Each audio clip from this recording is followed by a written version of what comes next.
I mean, again, he doesn't know who Gabriel is, right? Because he didn't come from an Abrahamic faith. The people of Mecca were pagan. Quran has mentioned if this book was from other than God, they would have found in it many contradictions. If a book is without contradictions, that has no bearing on whether it comes from God or not. I've had phone books that are inerrant, but I certainly don't think God gave them. That we believe without understanding. Take this Uyghur flag, you sons! That the standard narrative has holes in it. The Prophet tells us because Satan or the devil sleeps over our nostrils. Those who oversleep and not pray Fajr on time, Satan urinates in their ears. I really do think Jesus was crucified and that he really was dead and buried. He thought that he was a son of God in the sense that he was specially chosen by God. I think Jesus really did think he was going to be the Messiah, the future king of Israel. I mean, that is, after all, why they crucified him.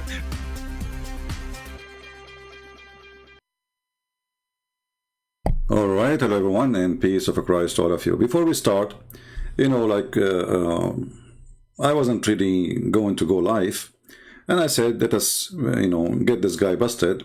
But then I look in the chat, and you see how silly people are. Where are you, CP? We are waiting, CP. Where are you going? Are you coming, CP? I mean, people are very silly and very stupid. Sorry to say.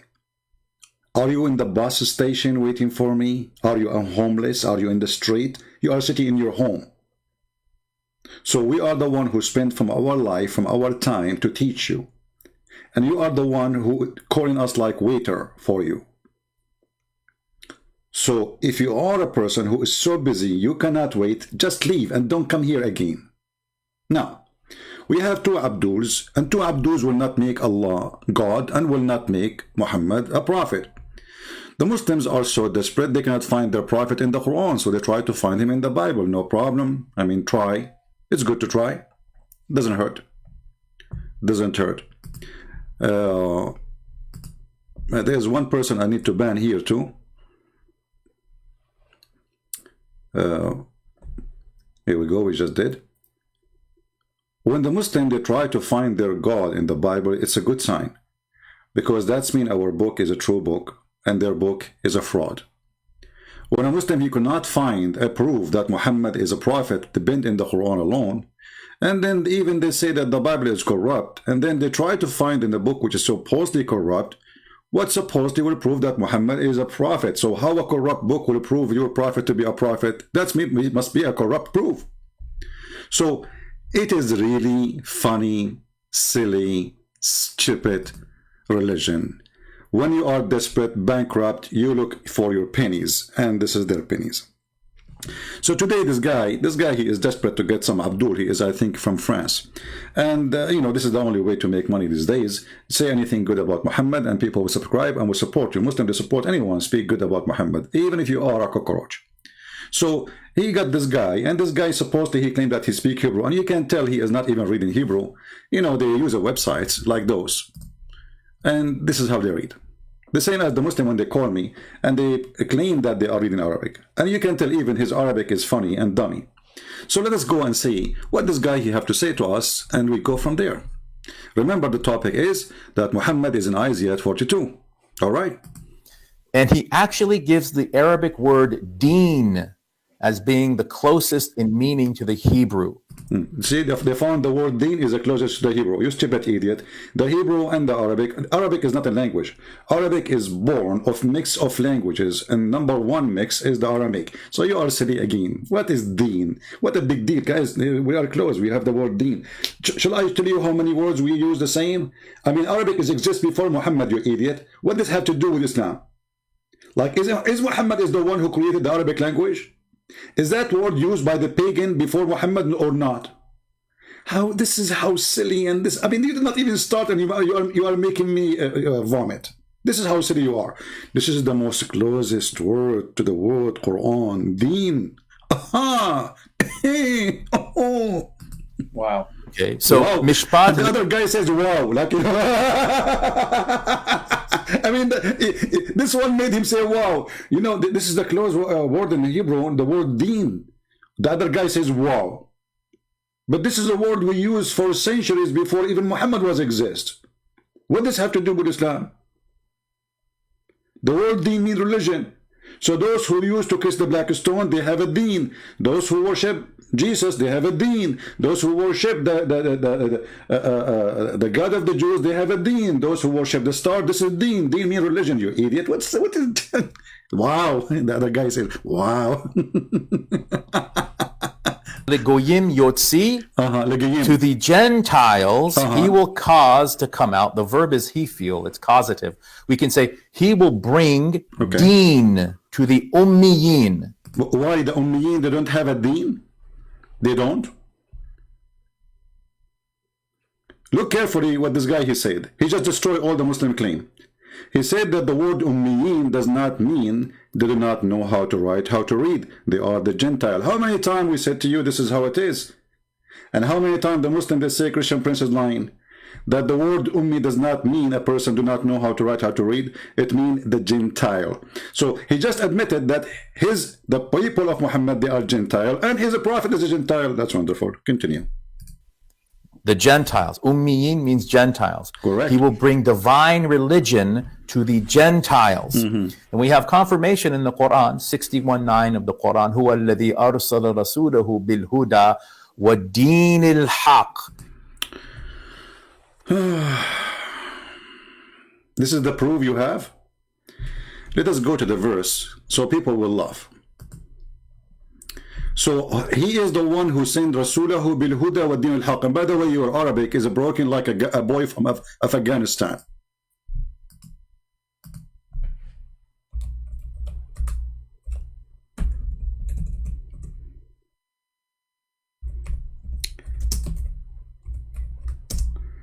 Everybody will laugh right away from the verse you just quoted for us.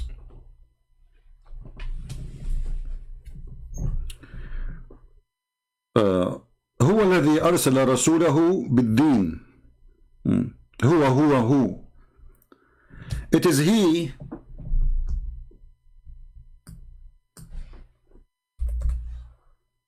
who sent his messenger. He who.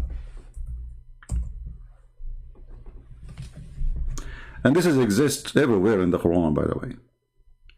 Not only in chapter 61, verse number 9. Chapter 48, verse 28 says the same. Chapter 9, verse 33 says the same. And this is a proof to us that the Quran is written by a stupid idiot, because you do not need to repeat the same thing all over. But let us go with him. It is he chose this one, 61:9. It is he who sent. It is he who.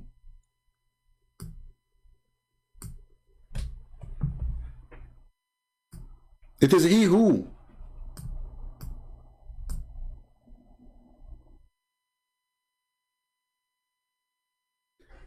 Here always we see the stupidity of the author of the Quran. The Muslim, they say that Allah, he speak about himself as the second person or third person. But that will not make any sense, because this guy, he'd always say in a stupid way, which means obviously the author is speaking about Allah. Their intention to extinguish Allah light by, between two brackets, by blowing. What the heck? With their mouth is okay. Who is talking that? Who is saying that? Allah. How Allah, he says their purpose to extinguish the light of Allah when he is Allah. And then he continues saying, it is he. And the verse before it is the same.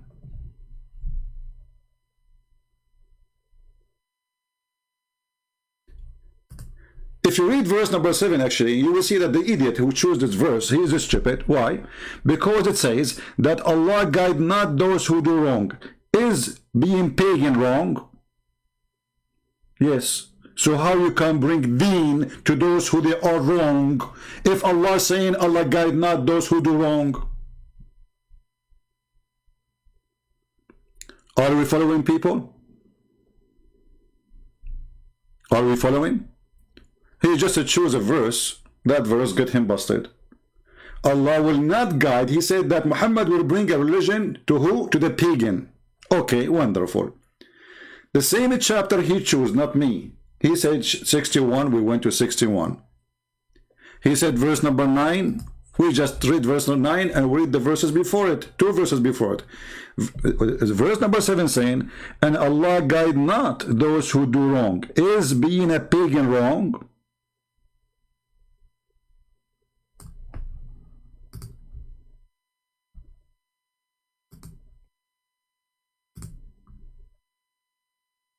I want Muslim to answer. Is being a pagan wrong? And by the way, I started blocking people who say things will make my blood boil from now on, especially females. Anyone who says something silly in the chat, I will block you. I have no time for stupidity. And Allah guide not those who do wrong. You might ask why I'm saying females, because there are some females here that are coming to fight with each other and, you know, make a drama. So those, we will block them. Anyone will go out of the topic, I will block you. Male or female. Enough is enough with dummies. Isn't it enough we have Muhammad, the biggest dummy in the earth? So Allah guide not those who do wrong. And here you ask yourself, what a stupid religion then, and what is the idea that Muhammad is a prophet if this God will not guide who do wrong? So Allah will guide what? The one who do right?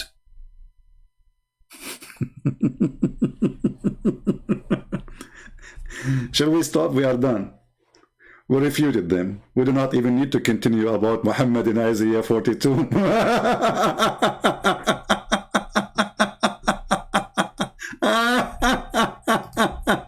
Oh boy, what a stupid idiot. Anyone will use a bad name in the chat. If your name is bad, we will block you too. All right? So, and Allah will guide not those who do wrong. But this guy in the video is saying that Muhammad, he will broke the religion, divine religion, to the pagan. But Allah will not guide the pagan because they are doing wrong. Is worshipping another God beside God, isn't it the biggest sin in Islam? Yes, it is.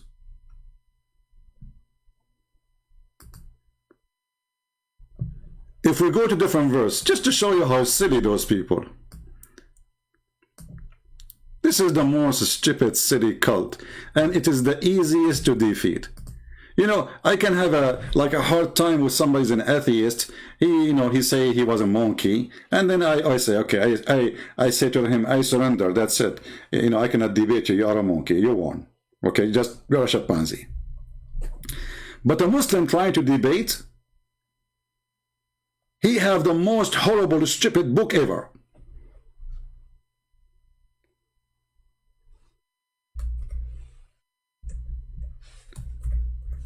When Muhammad, he tried to bring the deen, which the guy he mentioned, to those who don't believe in Allah, Allah said to him, are you going to guide the one who Allah misguide and deceive?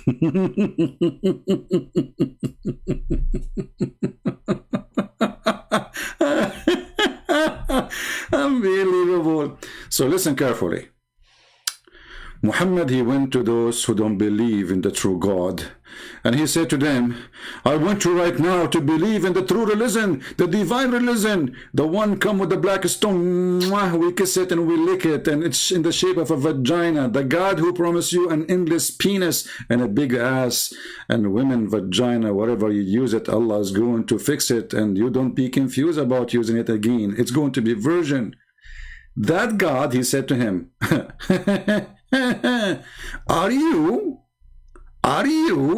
would ye guide those who Allah, and look at the first translation, Allah throw away, where it says throw away, it says adallallah, those who Allah deceived. Are you going to guide those who Allah he deceived? Those who Allah he deceived, nobody can bring them back to the faith, or they can make them fixed. If you change the translation here,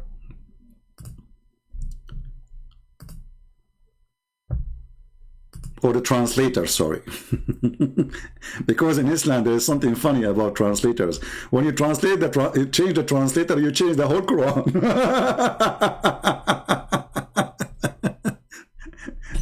My friends, the one who come in the chat, as long we are started already, don't say shalom, Christian Prince. It's too late. Okay, like, come on, you imagine you enter the classroom and the teacher is talking and now you are saying to him, Assalamu alaikum, you are acting like Muhammad now. So listen carefully, don't be like my cousin who went to the movie. He spent the day saying Assalamu alaikum, and when the movie is over, he was not yet done shaking hands and saying Assalamu alaikum. So you enter the chat room and we are talking, avoid shalom to you. It's not important. When Allah, he says, do you want to guide those who Allah deceived? The Muslim here, they are using send astray. How Allah, he sent people astray? I thought the one who sent astray is the devil. Isn't it? Who is the one who sent people astray? Is the devil. Even the Quran confirmed that. But the Quran at the same time confirmed that the one who really sent astray is Allah. And not only that, Allah is saying to the funny Muhammad, and whoever Allah deceive, you will never find for him a way of guidance. So how does dummy, he says to us that Muhammad was a person who bring a religion to the pagan, when the pagan are gone astray by the act of Allah? We did not even start the video, my friend. It was just 2 seconds you mentioned something, and we spent 20 minutes laughing. So what will happen if we play all the video? We cannot do that. I will play a little bit of your video, so we will have enough comedy, and then we continue. He it is, God is the one who sent his messenger with guidance and the religion of truth, the mishpat. هو الذي بعث في الأميين رسولا. That's 62:9 of the Quran. He it is who sent his messenger, he it is who sent among the Gentiles a messenger.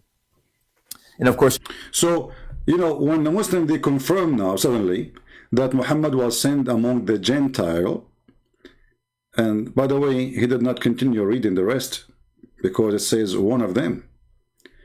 And the reason he did not read the rest, because it's very embarrassment.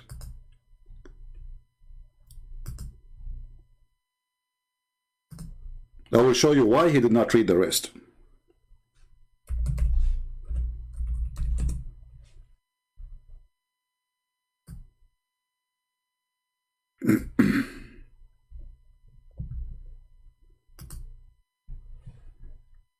It says here, he it is who, which is funny again, Allah keeps saying he it is who. Obviously the author of the Quran is stupid. It is he who sent among the Gentile, as he said, a messenger among themselves. So he was a Gentile too. He was a Gentile too. Then we need to ask ourselves a question. Didn't we just show you that Allah guide not those who do wrong?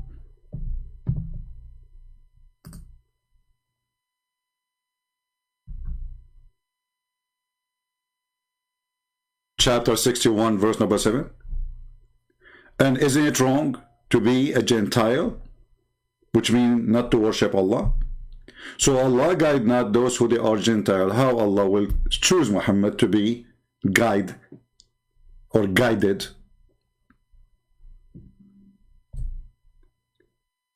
Here we see that Islam is a very stupid cult. Muhammad, he could not explain why people don't believe in him. Muhammad, he said that if 10 Jews only believe in me, the rest of the Jews will believe, which means it was a big failure. Not even 10 Jews believe in him. When it's come to Jesus, he said, I came for the sick, not for the healthy. That makes sense. Because guidance needs to the one who's lost, not the one who's not. The one who's not is not lost. So why you want to give him GPS? He have it already. So Islam is a stupid cult. But because those people are so desperate, they help us to expose this desperate cult, who their prophet cannot be found in their book to be a prophet, but he can be found in our book, which is amazing how powerful our book is, to the point that those pagan people, who they are proud about their God supposedly, suddenly they are proud about the God of the Old Testament, not about the Quran. you have the famous verse 7:157.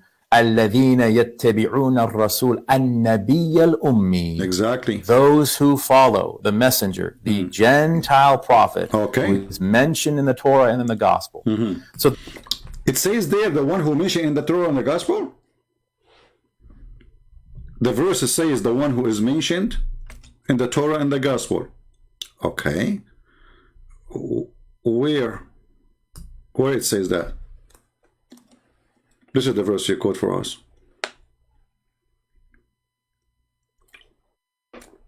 This guy is adding words to the verses. We just heard him saying, it is he who sent the Gentile messenger, which his name is mentioned in the Gospel. Where it says that, here we go, this is your translation.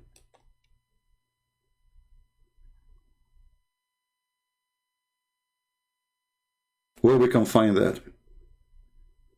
But you know, they knew that those Muslims, they worship anyone. He say anything good about Muhammad, so nobody is going to go and read. But that will not work for us. We are here to laugh. We are not here, by the way, to refute you, my friend. You are just a silly, stupid idiot. A person, he's an ex-Muslim, he sent me this video. This is why I decided to come. This person, he just left Islam, I think maybe last week or 10 days ago. You remember, live on air? He's the one who sent me this, and he said to me, those videos are frustrating. I said, why? They are funny. Continue. that's verse 1. Okay. So all this time he spent, this is an hour, this is 55 minutes. This is why I have to jump the video. This guy, he talked too much, he said nothing. This is after 55 minutes, this is verse 1. Thank you. So that the title is Muhammad in Isaiah. It took him 55 minutes to read verse number 1. I hope it's not going to do the same for verse number 2. Continue. Verse 2, it says, Lo yitz'aq velo yisa velo yashmi. You know what? I have a challenge for you. To call me live and to say those words and your eyes is closed.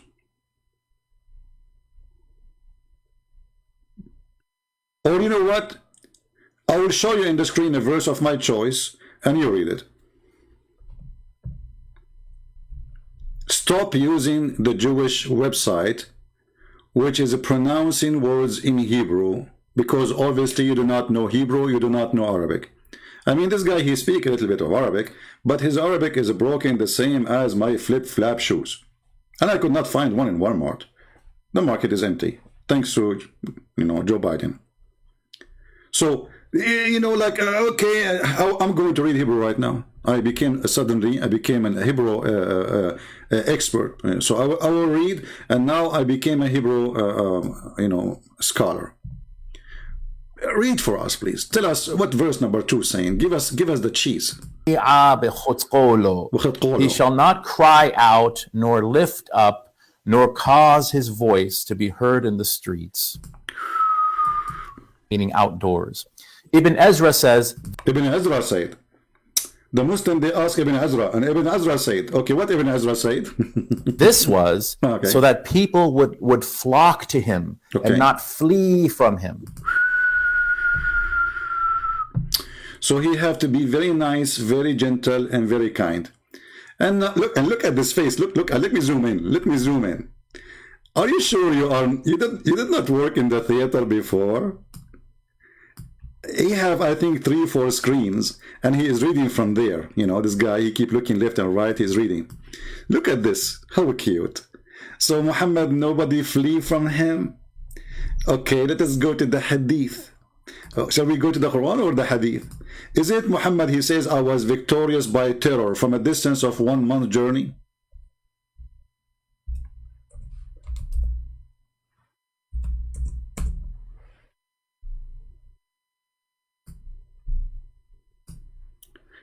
He is a scary bastard who people run away from him from a distance of 1 month journey.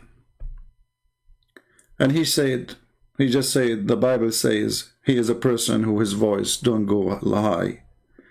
He's very nice and very gentle, so people will not flee away from him. So you stupid idiot son of Muta. Excuse me for the language. as I thought muta is a good word, right? Muslims, they say it's a marriage. So as long as it's a marriage, you are a son of marriage based on this. Listen carefully. Isn't it your stupid Quran saying that the Jews, they flee from Muhammad? And even your stupid God, he did not understand why the Jews, they destroy the head of the door or the side of the door of their houses?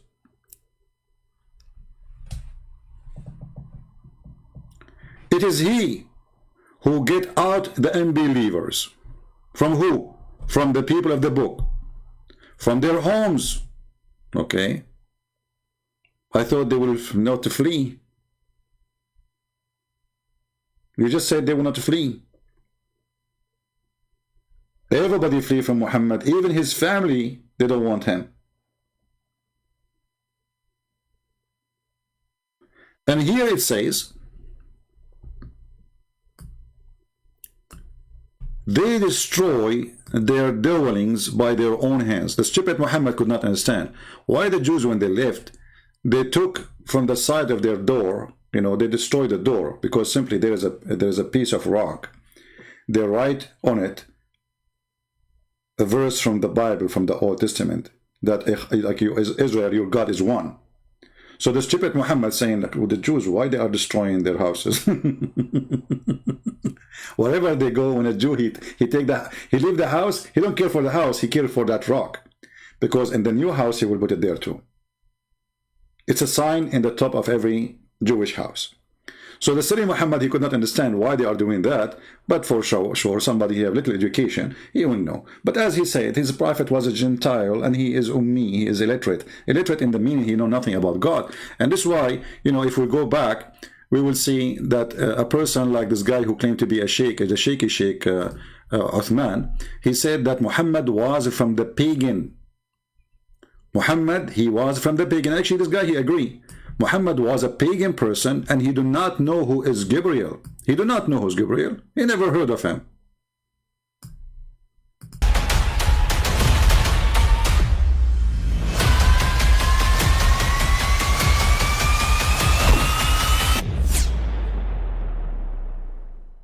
But I mean, again, he doesn't know who Gabriel is, right? Because he didn't come from an Abrahamic faith.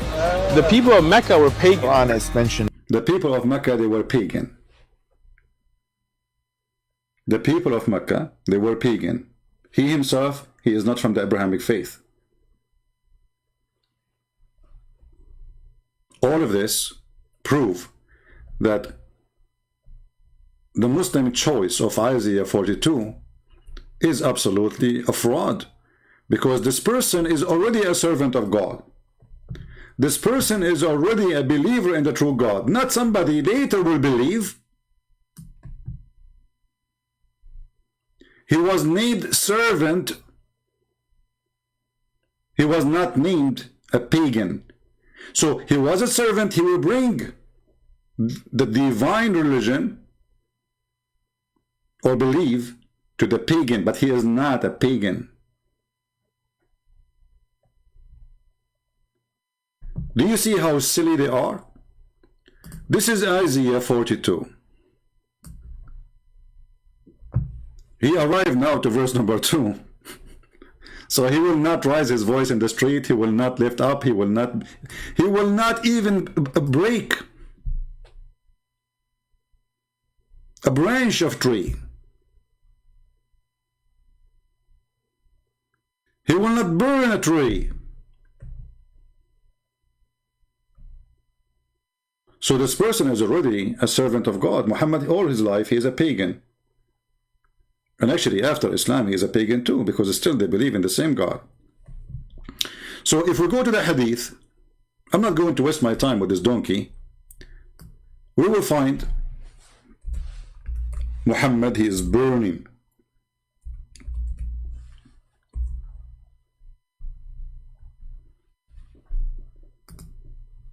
This person is not only sick, he killed his enemy, he even burned trees. Do you see it? He even burned trees. And the funny thing, this guy too in the video, We will not play it, all of it, because they might claim copyright over it. He said that the Prophet, he was protected. The funny is, all of us, we knew that Muhammad died by poison, which a woman, a Jewish woman, she bought from Home Depot for rats. So Muhammad, he killed, Muhammad, he raped, Muhammad, he did everything. And then he says to you later, he will say, well, you know what, the Christian, they might say, well, this is against what the verse here is saying. And then he say, well, Moses, he killed 3,000 people. Abdul, stupid idiot. Why you jump to Moses? Do the Christians say that this prophecy is about Moses? You see how stupid, how silly you are. So Moses, he killed 3,000 people. The Quran says that he should kill them all.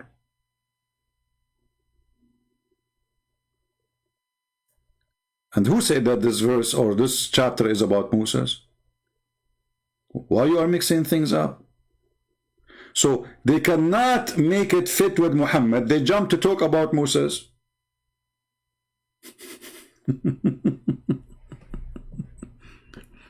So my friends, we made tons of videos refuting those garbage. But as you see, I mean, it's silly. This guy is a child molester. First of all, shouldn't we ask ourselves if he's a prophet? Let us say, and why, by the way, there's an important question when Muslims they say to you this about Muhammad in the Bible. Tell them why Muhammad did not say, open Isaiah 42 and you will see speaking about me. Is this a good question? How come the stupid Muhammad, are you Muslims saying to us Muhammad is so idiot, so stupid, so donkey, to the point he do not know that Isaiah speak about him that you Muslim knows? Why Muhammad, when he sat with the Jews and he lived between the Jews, he never said to them, open Isaiah 42. Let us read it together. It's about me. Are we following? So what the Muslims are giving us a message that we need to help our prophet to find himself in the Bible. Our prophet is a certified donkey and he cannot understand. He do not know.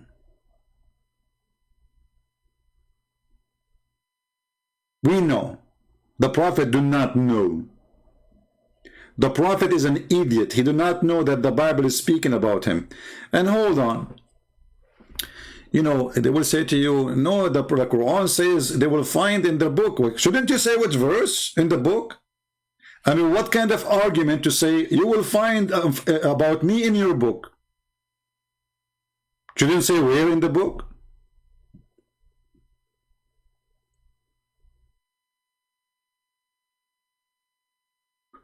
And man, the Jewish, they corrupted their book, but they kept only that chapter.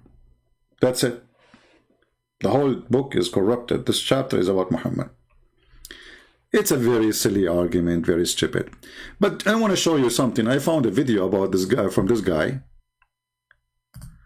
Here, he speaks about the satanic verses. And I will show you how Muslims themselves, those who, you know, attack Christianity, they are really our biggest help to make Muslims leave Islam. Go, Abdul. This will tell me the Prophet Muhammad, peace be upon him, violates Deuteronomy 18:20. So what does Deuteronomy 18? My friend, your Quran, your prophet is not a prophet. He violates everything. He's a child molester. He's a rapist. He's a thief. He went to his own son. He flirted with the wife when the husband was not there, and he was sleeping with her already. Your prophet, he worshipped different God. Your prophet, he is a black stone kisser. Your prophet, he pray in different direction. Your prophet, his God have different name. Your prophet, his God is not a spirit. Your prophet God have different nature. So, what an idiot. Even as long as you believe in Isaiah, do you believe in Elohim? Elohim mean gods, don't mean God. Why the God of the Jews, he used the word gods, describing himself? Why your Quran never used the word Elohim? Never heard of it?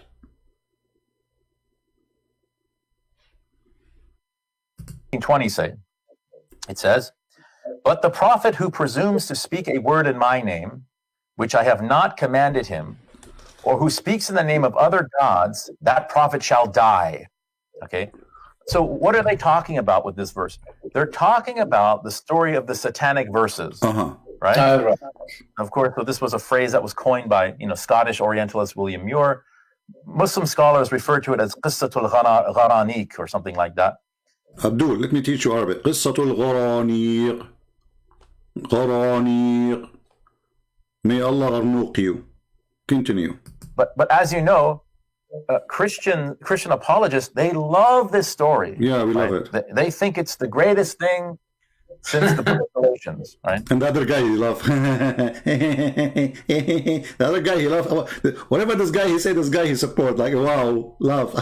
Oh, he's the Joker, like that, the blonde guy. What a whore. They think it's the greatest thing since sliced bread at Holy Communion. So as you're making fun of the Holy Communion, you idiot. Isn't it your God who sent 7 sandwiches to Jesus in the Quran? And you have a chapter in the Quran about it. It's called the chapter of the table Al-Ma'idah. Allah himself, he gave a bread to Jesus and his followers. The biggest communion ever. 7 whales, each one of them in a big loaf of a bread.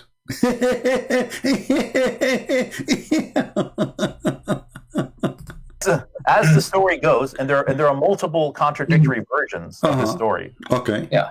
When the prophet was in Mecca, he was reciting Surah An-Najm, and he recited أَفَرَأَيْتُمُ اللَّاتَ وَالْعُزَّى وَمَنَاةَ الثَّالِثَةَ الْأُخْرَى. Have you not seen these 3, Alat and Al-Uzza and Manat? Okay. These were considered to be goddesses among the pagans. And then Satan apparently whispered 2 false verses to the prophet, which he thought were divine revelation. وَتِلْكَ الْغَرَانِيقُ الْعُلْيَا وَإِنَّ شَفَاعَةَ تلك الغرانيق العليا. This is a scholar, supposedly. تلك الغرانيق العليا. Hey Muslim, did you hear it? If a Christian prince is the one who said that, the Muslim, they will make a drama about it. تلك الغرانيق العليا. العليا. العلا, you idiot. العلا. العليا. You're so cute. I wish I can grow someone like you in my yard, but I don't think that government will allow me. Yeah, continue. Let us see. Satanic verses. The Turtaja? And eventually the prophet, the Muslims, and all of the idolaters prostrated. Okay. Word then spread that the prophet had compromised with the idolaters. Hey, Abdul, liar. They did not prostrate only. Your prophet, he prostrate with them. Continue. And everything just sort of got along, but then Gabriel informed the prophet of Allah, and those verses were removed from the Quran. So that's sort of the basic story. Now, Christians, they point out that this story of the satanic verses, it must be true because it fulfills the criterion of embarrassment, right? They say, why would a Muslim invent this story? Why would a Muslim invent a story that embarrasses the prophet? It must be true. So I personally agree with Imam al-Razi about this story. Okay. What he said? Imam al-Razi, he said that this story not only clashes with the Quran and the Sunnah, but also clashes with reason. You stupid idiot. How it's going to clash from the Quran? If you just say it, Allah will remove it.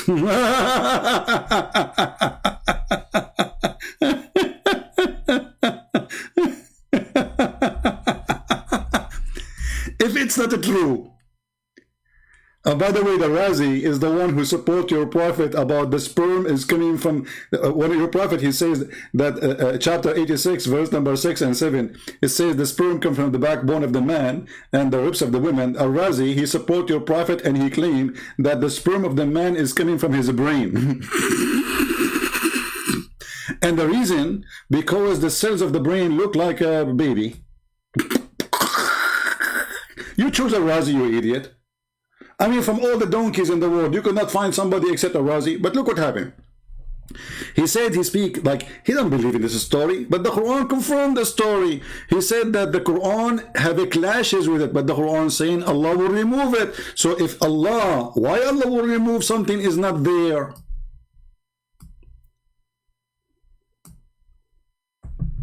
This is not the verse. Hold on. Why Allah will remove? Sorry, I clicked at the wrong one. Why Allah will remove something? Even the Quran says Shaitan he throw in his vanity a desire. The verse says that. And this guy is saying, he said this is not true. Oh boy. This is not true, brother. The story here, it's not true. But the Quran confirmed it. The Quran confirmed that Muhammad he received satanic verses. Otherwise, why the Quran saying so? And not only that, the Quran saying it clearly that Shaitan throw it, Allah will take it off. And now I challenge you to tell me what Allah take off or took off. And what is our guarantee that this verse itself is not made by Shaitan? Because if Shaitan was able to put satanic verses in the mouth of Muhammad, he can put this one too. This guy, he said in the beginning of his video that Allah, he protected Muhammad. Asimuka. Allah, he said, I protect you.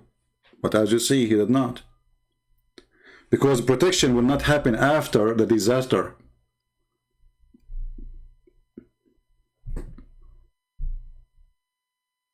Did Allah protect him from Shaitan?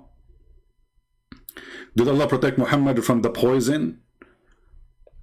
Were the women, she poisoned Muhammad by Home Depot poison for rats? So when he said Allah protected Muhammad and he promised him, that additional proof that this is a fraud. This is a fraud. Now when he go and he say, this is why Al-Razi, so, you know, Al-Razi is your witness. And Al-Razi, he said, this is conflict the Quran. Shouldn't you give us why? Why it conflict the Quran? How it can conflict the Quran when the Quran say clearly that Allah will take what Shaitan he throw?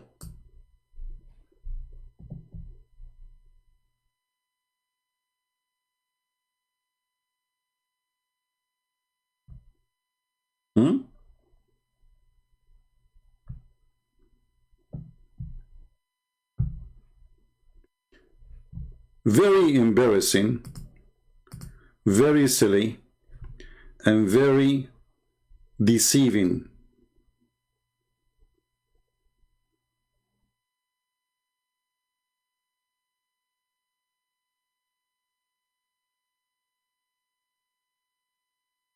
Do we have any Muslim want to say anything?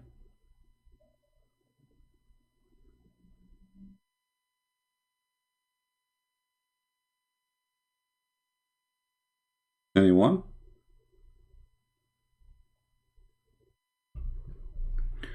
And if we go to Al-Razi, and this is Al-Razi in the front of us, it says here that when the Prophet was reciting the chapter of An-Najm, وَالنَّجْمُ إِذَا هَوَى, and here we need to ask ourselves, what kind of God he swear by? God he swear by a star. And since when the stars fell down where? In the earth. So the silly Muhammad, because he is extremely silly, claiming that God is speaking, he made a stupid mistake again as usual. Because simply stars don't fall down on the earth. This is a meteor. And Muhammad, he think it's a star. In the top of that, as long we are talking about pagan and believers, isn't it this is a proof that Allah is Muhammad the pagan? Because why Allah will swear by a star? You see, always we swear by something. If somebody want to take an oath, you take an oath by something higher than you. more important than you,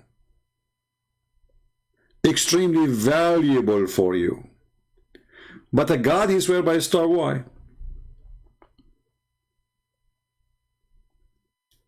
And actually, if we read this chapter here, you will see this chapter is a disaster, proving again that Isaiah cannot be about such a stupid prophet. Why? Because this prophet, he claimed that Allah, he said to him, Allah, he said to him, by the star I swear when it goes down. Why Allah need to swear by the stars to confirm something? And then he says, your companion neither astray nor being misled. Who is this companion? Muhammad? But this verse is coming to Muhammad. Why Allah saying your companion if he's talking to Muhammad? Nor does he say aught but his own desire. So Muhammad don't speak anything except from his desire. But we just heard him saying that Muhammad, he received satanic verses. The same chapter, you know, you see the Muslims, by the way, when we see this chapter here, doesn't mean that this chapter, all of it came together, you know. But the Muslim, they claim things, which is very funny. If you go to, there's a website show you something called Quran according to Revelation. So you will see that the Muslim, they say to you, this verse came here, this verse came there, and then the Muslim, they add it, they put it wherever they want. This is why the Quran is mixed up. But if you continue here with me reading, when it says that this is nothing but inspiration, but Muhammad never received inspiration. Muhammad, he received delivery. Inspiration, if God inspire me in my head, not if somebody come to my door and squeeze me 3 times. That is not inspiration. That is Amazon delivery. So even the words Muhammad he is using, proving that he is an idiot, he is not even good in Arabic, his sentence is broken and the meaning is so stupid. Obviously Muhammad do not know what inspiration mean, at least in the value or the standard of belief. Because if you believe that inspiration, that it is somebody delivering to you literally to your house by coming to you as a man, and that is inspiration, that is stupid. That will be called, maybe I can say this is revelation. God he revealed to Muhammad something through his angel. I will let it go. But this is not inspiration.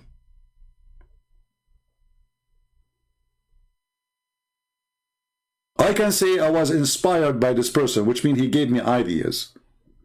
But he did not come to me and tell me do this and that. So as long as he received a squeezing machine, his name is Jibreel, he came to him as a grandizer, he squeezed him 3 times, and Muhammad do not know why, and Muslim do not know why, because why you are squeezing the guy who do not know what the point?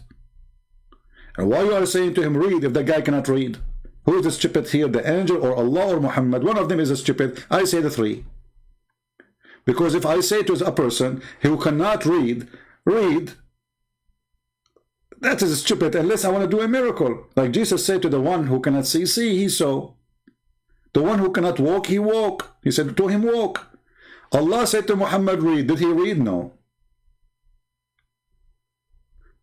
Add to that, and to this, and this, and this. He continues saying, he was taught by the mighty in power. You see, the Muslim, they say that they believe in one God. Correct? That's what they say. They believe in one God. But Muhammad was not taught by Allah. He was taught by a person. He is one mighty in power. Who is that? Who is a Muslim want to help us?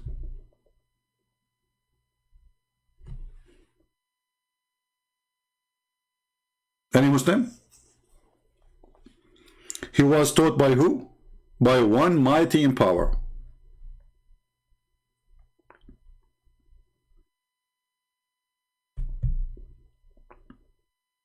Is that Allah? If the Muslim, they say this is Jibreel, so Muhammad was not taught by Allah. And the inspiration is not from Allah. That means Jibreel is God. Then he continues saying, endued with wisdom, for he appeared. Okay, hold on. Allah praising Jibreel now? Or he is speaking about God?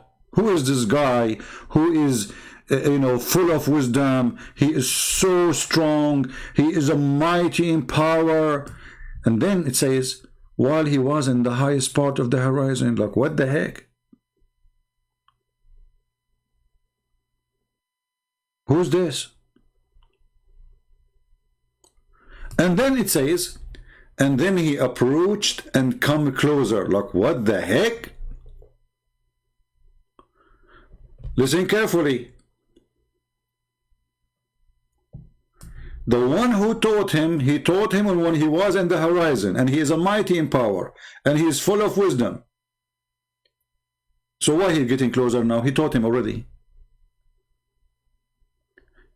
Based on this, Muhammad been taught the Quran before anyone come to him, regardless if this person is God or angel. It says that he taught him by one mighty in power.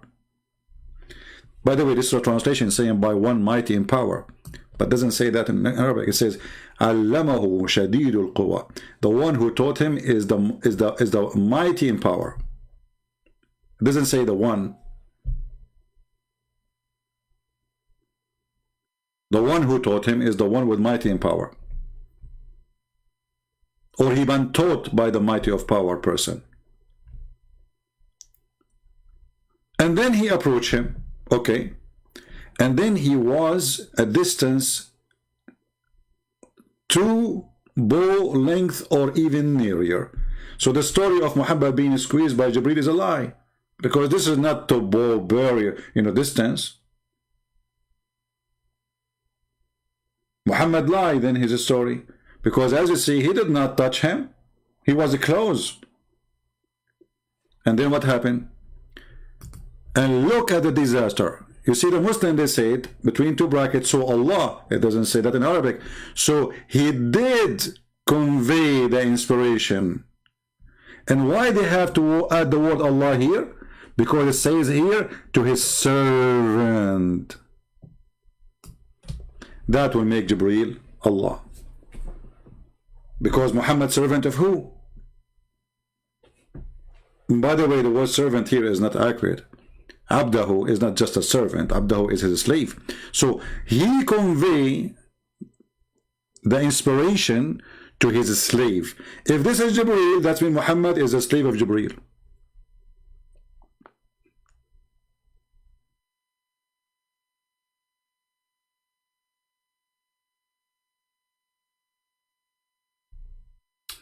All right, John, we pray to your brother-in-law to be fine. We pray. So you see, guys, how stupid this religion is. Did Allah come down to Muhammad? The Muslim, they will say no.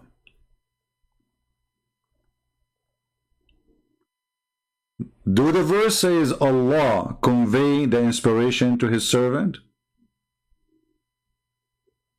No. It says, so he did continue what happened. He closed the distance and now it's time to deliver. Why you insert Allah here? Unless this is Allah. Very silly, very stupid religion.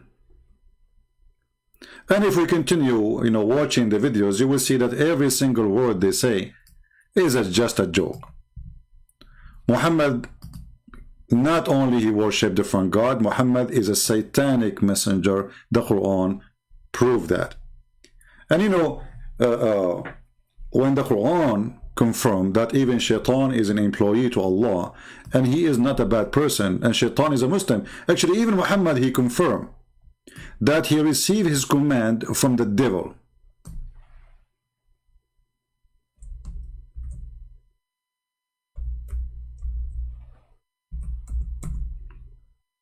Even Muhammad, he confirmed that he is a person who received the command not from God but from the devil. Read carefully, and this is Sahih Muslim.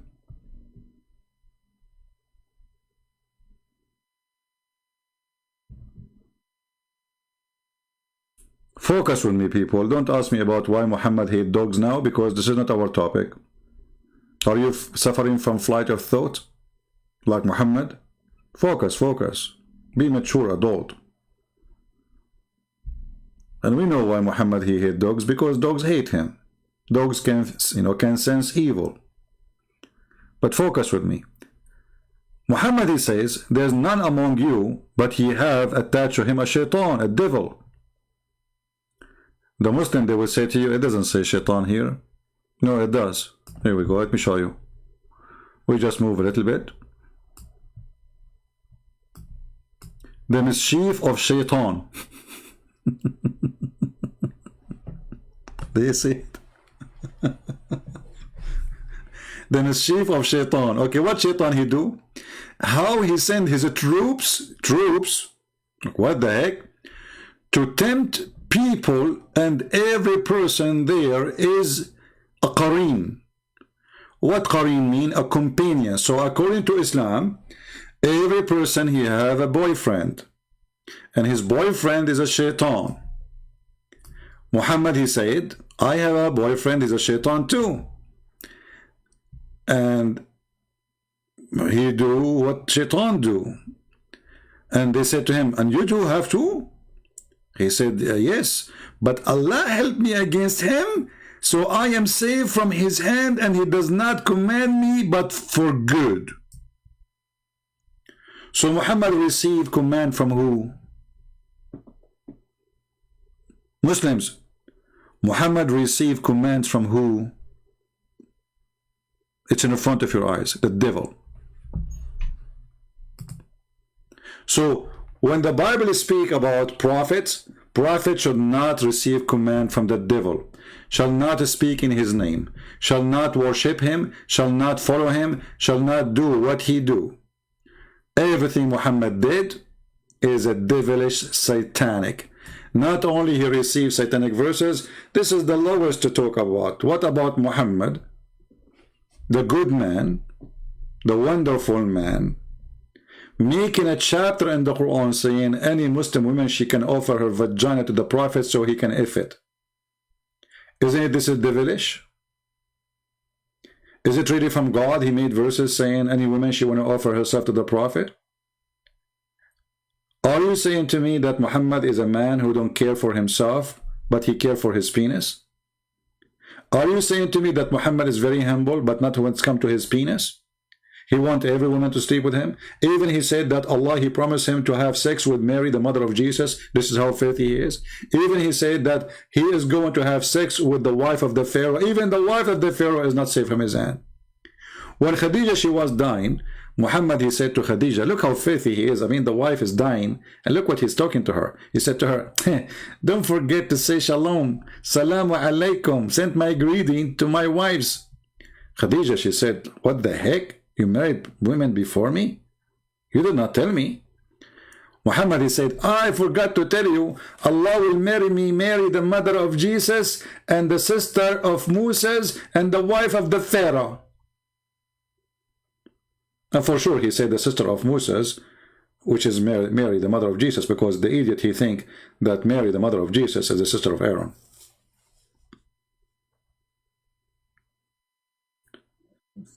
So we are so glad that Muslims are trying to find their Muhammad in our book, because obviously their book is stupid.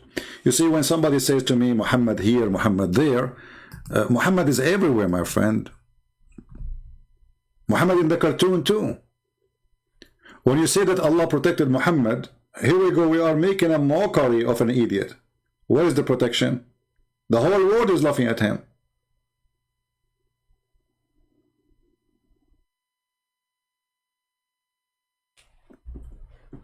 When we go in the Quran and we find that the prophet of God, he said the most stupid, silly things, and he claimed that this is from God, then we right away will find out that he cannot be from God. I mean, what kind of a prophet he claimed that Zulqarnain, Alexander the Great, is a prophet of Allah? Who found the where the sun set. He found even the setting place of the sun.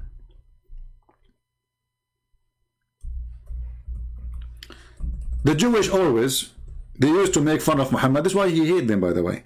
Later he discovered, but it was too late. The Jewish, they came to him, they told him, tell us about Prophet Zulqarnain. The donkey, he took the bait. He believed them. He said, yeah, he's a prophet of Allah. And Allah gave him power.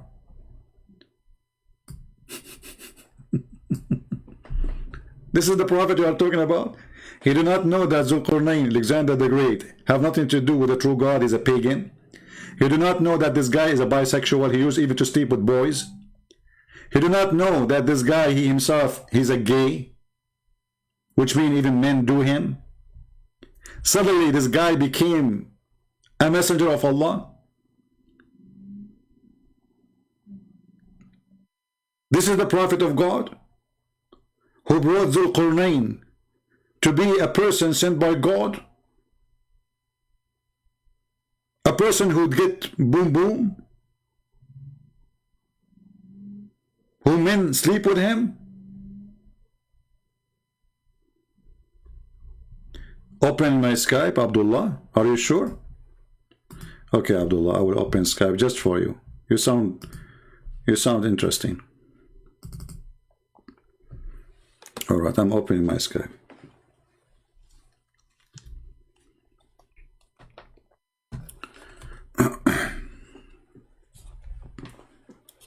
Okay, Abdullah, send me a text message, my friend.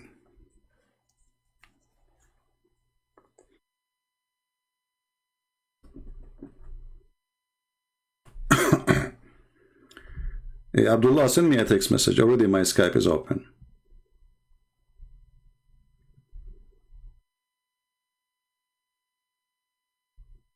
I'm waiting for you.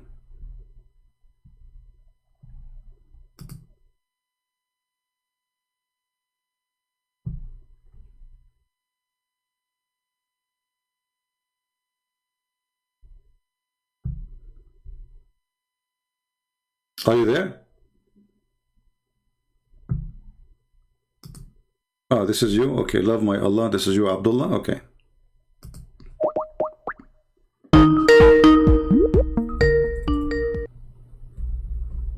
Hello? Hello? Yes, my friend, you are live on air. What do you want to say to us? It's too late and you're streaming still? What, this is so you are calling me to say to me it's too late? No, I want to tell you that you are so obsessed with my prophet. Why? My friend, I am obsessed with the truth. I want to save the Muslims. So it's, imagine if now it is for me 2:13 a.m. in the morning and I save a Muslim from going to hell. Isn't it amazing? Instead of going and sleeping and snoring. So let me save you. What do you think about what we are saying?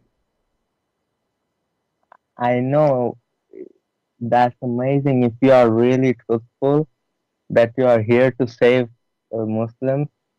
Yeah, But why I'm here? Why I'm here? Are you paying me to say to talk to you? Did you pay like any? no, that's not what I'm saying. Huh?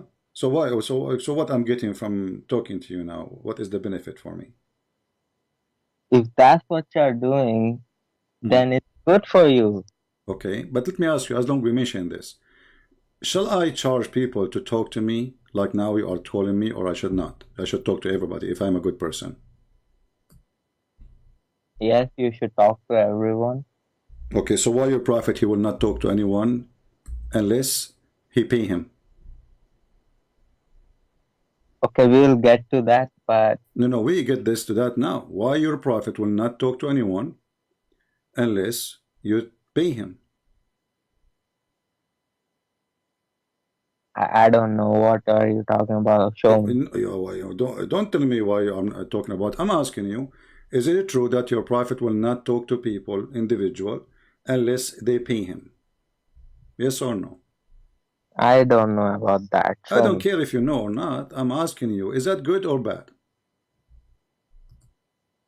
I don't know the context. Show me. If I read it, I will know. I will tell you before, okay, I'm asking you, is that bad or good? I mean, you need to know. Is it right that I will not talk to you unless you pay me first?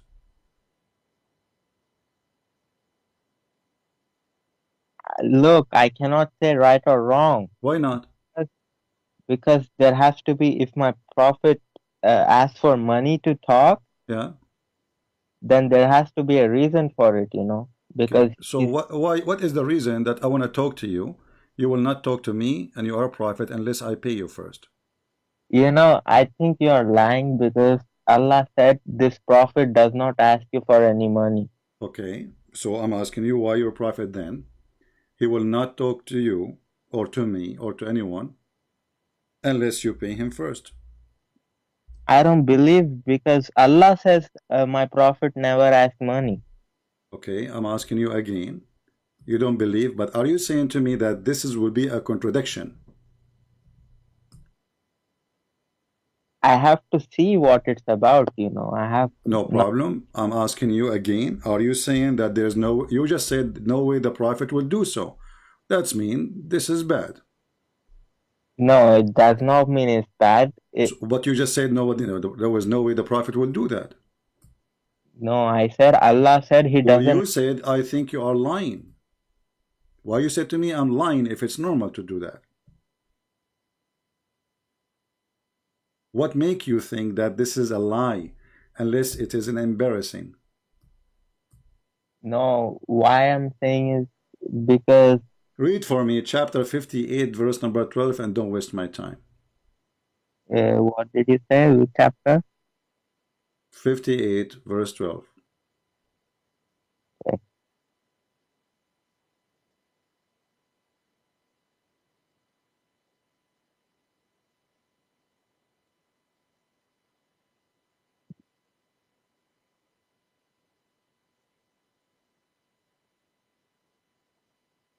Okay, all you who have believed, when you privately consult the messenger, present before your consultation a charity that is better for you and purer, but if you find not, then indeed. Okay, Allah is not like forcing everybody. You see, Allah is saying, but if you cannot give it, then Allah is forgiving. Okay, but this is make it a sin. Like, when you go now, if you want to talk to the prophet and you don't have anything in your hand, Allah will forgive. Allah is all merciful. He's making them feel guilty. So you have to bring something to him. And you will see here it says in a private consultation. So you're a prophet. He have a clinic. He opened a business. You want to talk to me in a private, you have to spend some money first. It is for the sake of Allah. The sake of Allah, you have to give it to Muhammad. What sake of Allah? You have to give it to Muhammad. Allah's religion. What? To help Allah's religion, he has to give some money. People have... Why Allah don't give him money? Isn't it Allah is God? Isn't it Allah he can open rivers of gold and silver to Muhammad? Why Allah he need to beg for money, asking Muslims, the poor Muslims, to give Muhammad their money? Allah can do all of that, but Allah... No, he cannot. Prove it. Here we go. You just said that Muhammad he need the money. Let me ask you. Did Allah ask the Muslims for a loan?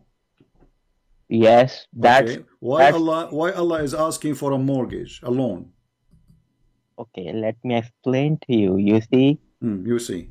It's same with how Jesus, you guys say he came to the world humbling himself, right? My Allah is humbling himself. Humbling himself by borrowing money from the Jews? Your prophet, did your prophet borrow money from the Jews according to you Muslims? I mean, I don't know. What do you mean you don't know? It looked like you know nothing. Did he? Well, this is what you Muslims say, that the prophet, he borrowed money from the Jews. Okay, so what are you trying to prove from that? Well, I'm trying to say that your prophet is taking money from everybody and Allah is not providing him. And Muhammad is making verses from the Quran just to collect money, to the point Allah is saying, who give Allah a beautiful loan, so Allah will double it for him. Secondly, if Muhammad took a mortgage from the Jews, that means he paid interest, and that will not make him a prophet of God. for he himself practicing something against God teaching. What kind of a prophet he pay interest by taking a mortgage from a Jew? A Jew will not give you the money for nothing. It's not a charity. He's doing a business. So Muhammad take a money from the Jews. He is paying interest. Muhammad, he is seeking money. He asks people. He says, if you give me money, Allah will give you a corner lot in heaven. So Muhammad is a fraud. Wherever he go, he want to take money. Did he pay back the Jews? No, he killed him. He took the money and then he killed him later. So you're a prophet. This according to you that he borrowed money. I don't believe in this garbage. But here you see that Allah keep in the Quran saying, who want to give Allah a beautiful loan? Why Allah he need a beautiful loan? Cannot Allah open all the money and the sources to Muhammad? Can't he provide him? Don't the believers say, God is our provider? Who is the provider of Muhammad? Who is the provider? Yeah, it's Allah. Like no, even for if you, Allah himself is begging for money, how Allah is his provider? that's Allah motivating his slaves. Oh, so Allah he motivate his slave. So, but he cannot give money. Allah himself he cannot give money to Muhammad. Did he give him money? Whoever gave him money. What do you mean whoever? Why Allah saying give a mortgage to Allah? Okay, let me explain. Explain. Go ahead. Since my Allah is... By the way, I noticed that you are the smarter between all your brothers. You are the only one kid in the family, right? Yeah. Yeah, this is why you are the smarter between all the brothers. Okay, go ahead. Yeah. Genius. Okay. Continue. Go ahead. Like those people, whoever gave money, right, to my prophet, they gave it because Allah told them. So it's basically they are giving because Allah asked for money. So my prophet is getting that because of Allah's order. You see? See, that's how Allah provides. You don't see the wisdom. You don't see the beauty of Islam. Okay. And Allah said, I will give you 700 times more on the day of judgment. And okay, hold on. Okay, so Allah will give you 700 times in the day of judgment. What you will do with the money in the day of judgment? Not money. What he will give you then? He will give 700 times the reward. What is 7 times reward? What is that? That's gonna be 700 times more status in Jannah. What does that mean? You see, there are different levels in Jannah. What does that mean? Meaning, let me explain to you. One level in Jannah, the difference is, let's say I am in a lower level and my father is in upper level than me. Okay. So I will be looking at him like how you guys look at star. That's how far he will be.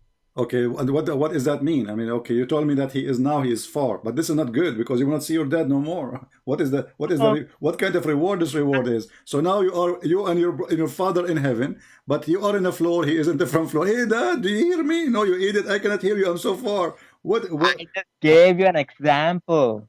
Okay, this is your example, not my example. Your example is funny and stupid. I asked you, you said 700 more time reward, and you said to me, there is devil. But what you would do in those levels, what you will get? Is it true that Allah will give you 80,000 little boys in heaven to do things to you? Those are slaves. Okay, why you need the slaves in heaven? What they will do exactly to you? Allah will make us kings in our Jannah, you know. Allah Okay, will make us feel like we are kings. Okay, what the slaves will do? Explain to me. They will give us whatever we want, like they will serve us with food.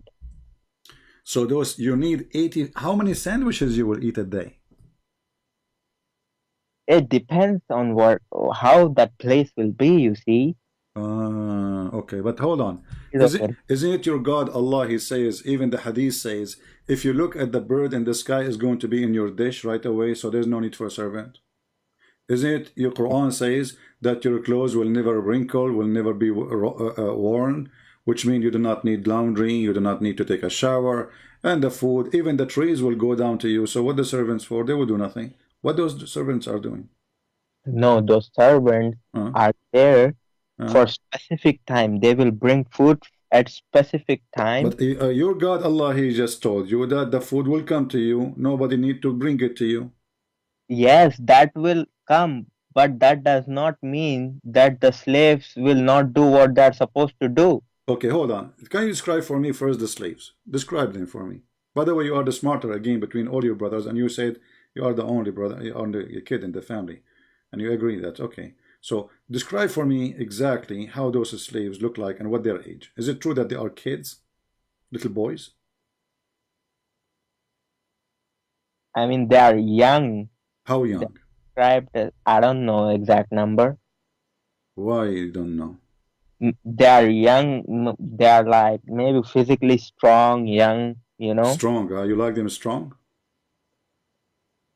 No, I'm not saying that, but what do you mean you're not saying that? You are being dirty now. Like, look at you. You said they are strong. What they will do exactly? What do you mean?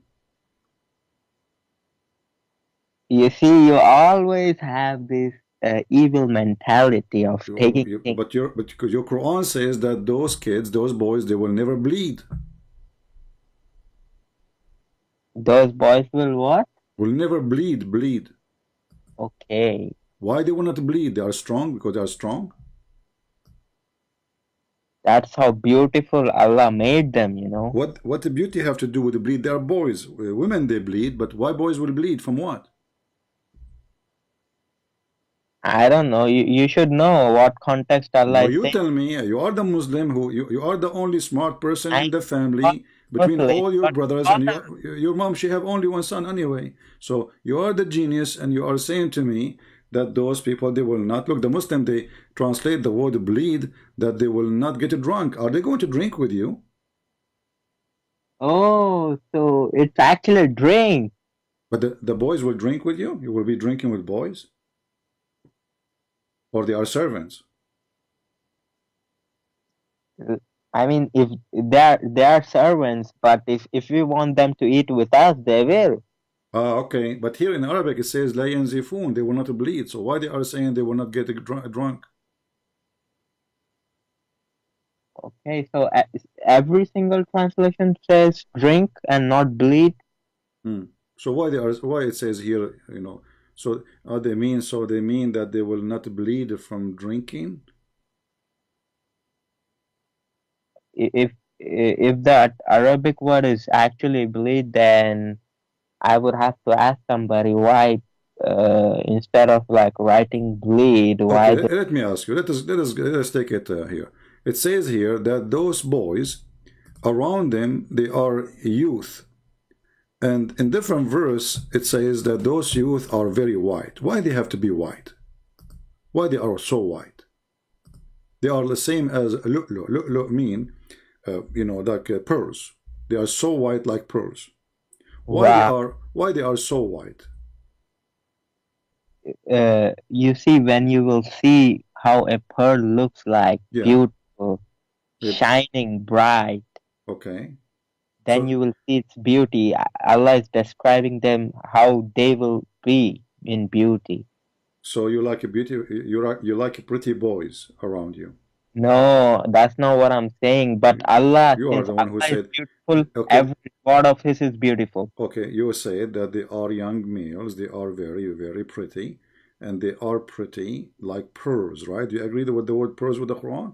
Yes, I do. What does that mean by saying pearls, like pearls? Pearls means like a diamond, you know, like a rare. Pearls is not diamond. Pearls is very white. Yeah. Okay. So why they are extremely white? I mean, what that pleasure will give you? What is special about it? And why they are boys, by the way? Why they are not male, big male? Why they are boys?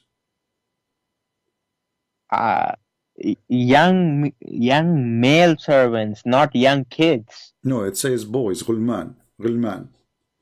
Yeah, ghulman. Yeah, ghulman is boys. And what's for adults? Rajul. Rajul? This is why when Mary, she gave birth to Jesus, according to the Quran, it says he is a ghulam. You know, ghulam. So this ghulam is a very young, he is a child. So why a child he will serve somebody? How a child can serve anyone anyway?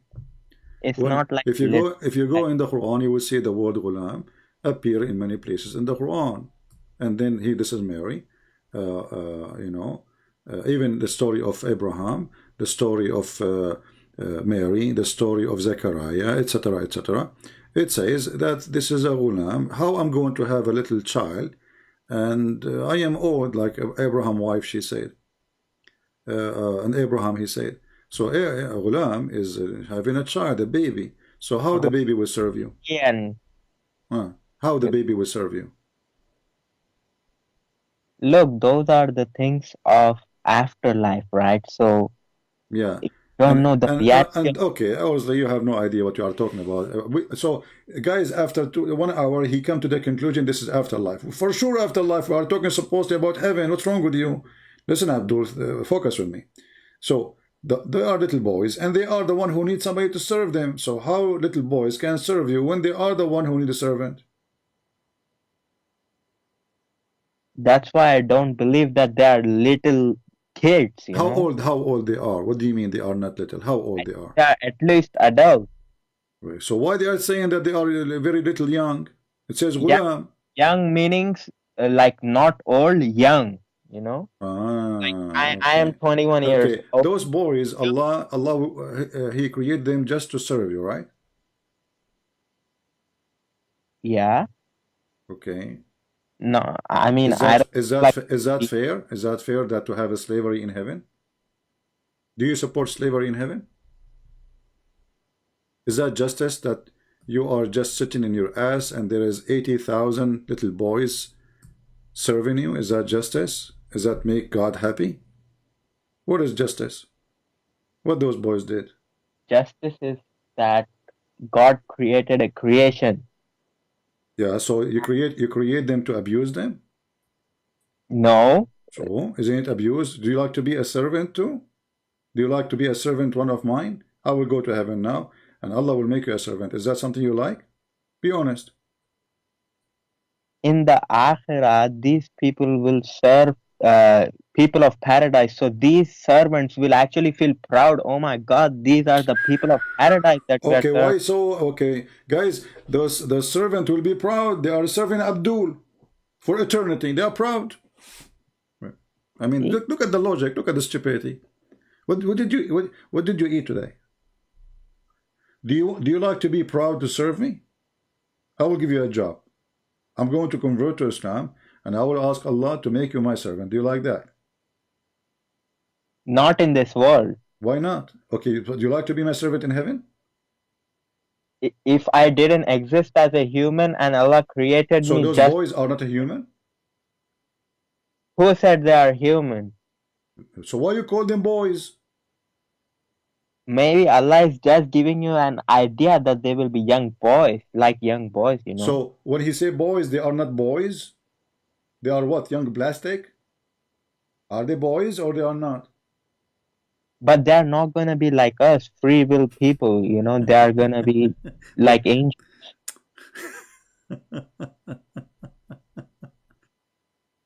Okay, listen. What is your Islamic sect? You are a Sunni? I am a Muslim. What does that mean? Are you Sunni or not? I am somebody who follows Quran and Sunnah. You can call me Sunni, but I don't really Quran like and Sunni. You are Sunni. Okay, so because your prophet, he said that the Muslims, there will be 73 sect. Okay, which one is the one will go to heaven?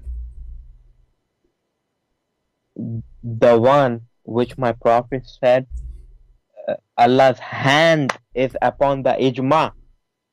Okay. And they will never ever be misguided until the day of judgment. That's wonderful. But isn't it Allah, he said too, that the most of people, they will not believe until they became mushrikeen, which means the majority, they will be mushrikeen. So how that will be the ijma? How stupid is that? If the majority, they will be mushrikeen. Go watch the video of Sheikh Asim. He will say to you that the majority of the believers, of the Muslims, they will believe, but they are mushrikeen. So the majority are mushrikeen, not the minority are the true believer.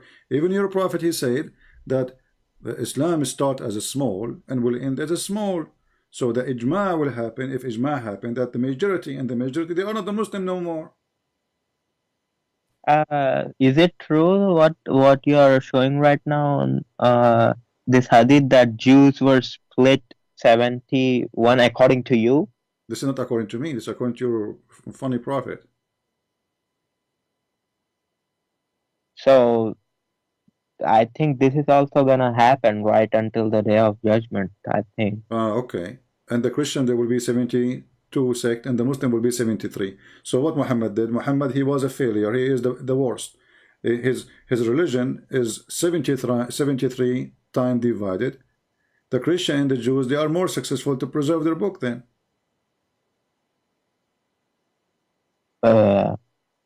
You see, I see, yeah.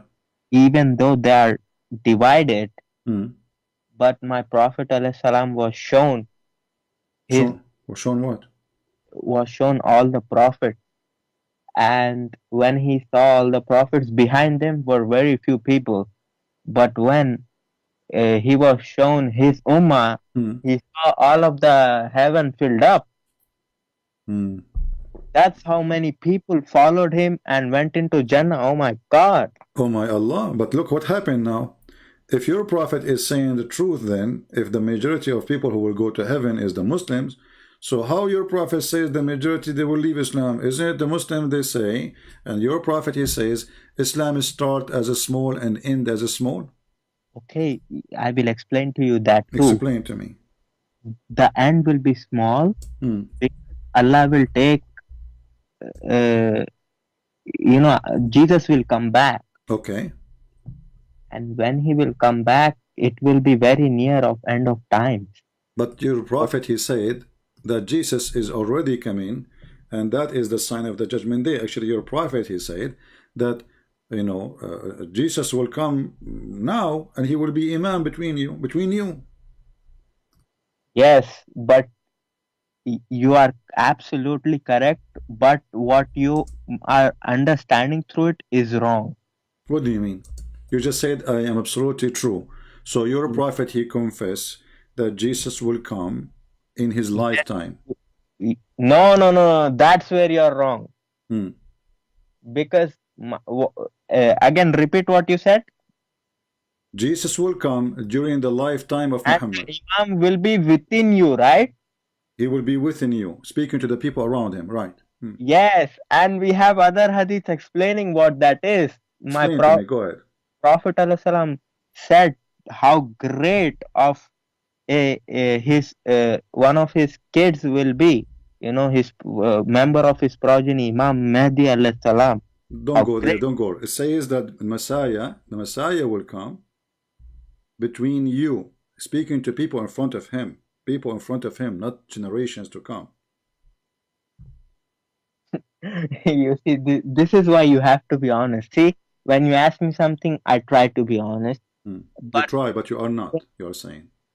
No, I am honest, obviously. Okay, but you just said you try to be honest. Look, I am honest. Okay, but okay, hold on. I'm asking you now I don't want to repeat myself. Is Jesus going to come during the time of Muhammad or after? Absolutely after.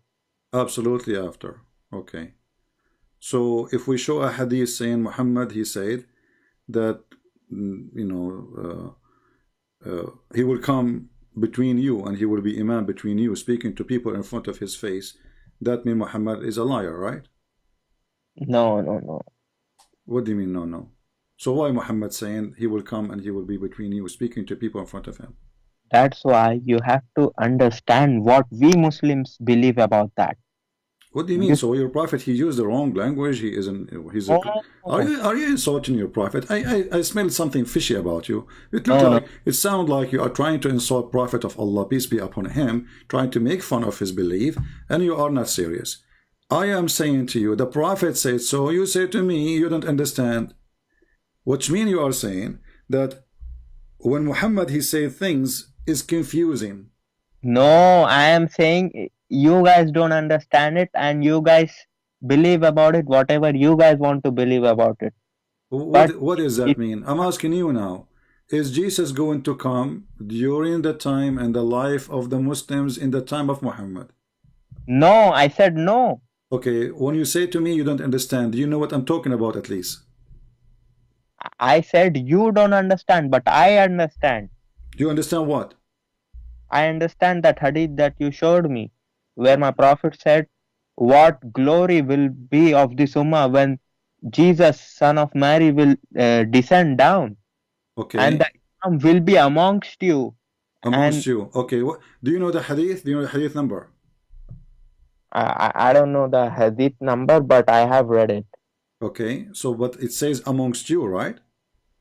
Yes. Okay. What he would do amongst you? Who? The Messiah. What he would do? When he will descend Yeah. on two angels, subhanallah, when he will come down, what he will do? when my Jesus Christ, peace be upon him, Yeah. when he will come down, already Imam Mahdi alayhi salam will be leading the prayer. So Jesus will say, it's okay, Allah has given this ummah this glory that I will pray behind one of you. So Imam Mahdi alayhi salam will lead the prayer. And your prophet, he said that? Yes, there is a hadith, right? You don't know? Okay, no, we wanna take one by one. So can you give me the hadith about when Jesus will come? During the end of time. Obviously, we don't have exact date. No, I'm asking you. The hadith. The hadith is speaking about the end of the time. Let us see if the hadith says the end of the time or not. Can you give me the hadith? Near the end, it's understandable that obviously Jesus, because Allah said in the Quran, Jesus is shines of Day of Judgment. But Muhammad, he said that Jesus, liyushik. Do you know what yushik mean? No. Almost here. Yes, okay. I will explain to you what almost means. Okay, what does that mean? Because you see, this world is just few thousand years. Let's say a few thousand years are left for it to end. Okay. And after that, it's eternity. So when you compare this few thousand years to eternity, obviously my prophet is gonna say almost. But he said, he did not even say almost, he said the yushikna. Yushikna is very extremely soon. And did he say among you? Yes. Okay, you who? You mean Ummah. No, he's speaking to people in front of him. You see, that's where you see, Christian Prince, I ask you to be very honest. You know exactly among you meaning Ummah, and there are hadiths about Imam Mahdi which are not. No problem. He is speaking to people in front of him, right? Did he say in the future, or he said soon will descend among you, speaking to people in front of him? Did he say that he will descend among your generation, your children's, or he said you? He said you, absolutely. Okay, so if I am saying to you, you are in front of me, and I say Jesus will descend amongst you, I am not meaning somebody will come 10,000 years after. Amongst you, obviously Sahaba knew that he was talking about Sahaba's generation, you know, until the end of time. So you have to add words to Muhammad words so you can fix his silly statement, right? Only sticking to this hadith, you are not opening hadiths which my prophet clearly states about Imam. Give me the hadith which is clearly stated. Go ahead. I have read it, but I don't know the number. You just type in Imam Mahdi, it will come. Imam Mahdi. So if we type Imam Mahdi now, that will fix the problem. Mahdi, open hadith. Why don't you want? Let me ask you, who is this guy Mahdi? Wow, he is such a great person. Like, why he is a great person? What he would do? What is he now? Is he born yet or not yet? Not yet. I mean, what do you mean not yet? I thought he's born already and he disappeared. No, he could be still on this earth, like he might be born, but we don't know. Is it true that he is born of a woman and she gave birth to him from her thigh?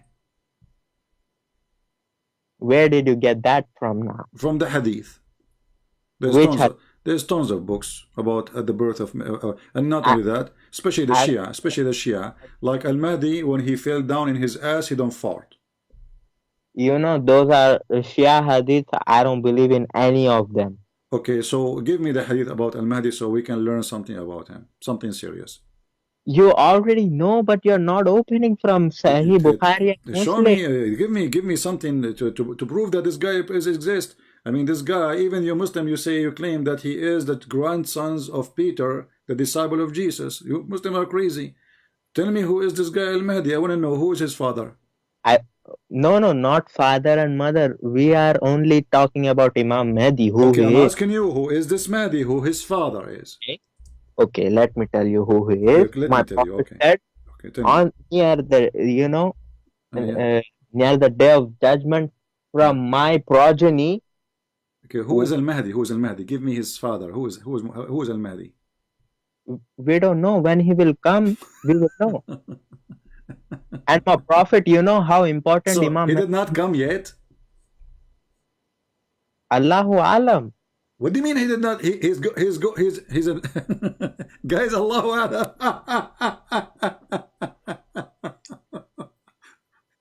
Is your Mahdi is from the 12 Imam or not? From the 12 Imam, yes, he will be an Imam. No, is he from the 12 Imam after Muhammad? If he is from the 12 Imam, that's mean 12 Imam they passed from long time ago. We are 1,400 years after Muhammad. So 12 Imam will be 12 generation. So what is the Mahdi? No, Imam, I think he will be an Imam, the last Imam, like near the day of judgment. My friend, the day of judgment, he said in front of you, Jesus will come among you. That is the day of judgment. Isn't it the Quran says the moon is split asunder and the judgment day is near? Yeah. Okay. So is it proving that the judgment already started because the moon is split asunder? Isn't it this is a sign of the judgment day? Yes, signs. My prophet himself was a sign. He put his two fingers and he said, I am to the day of judgment, or we are like this close. All right. So you got your prophet busted. How close he is? He opened his finger, right?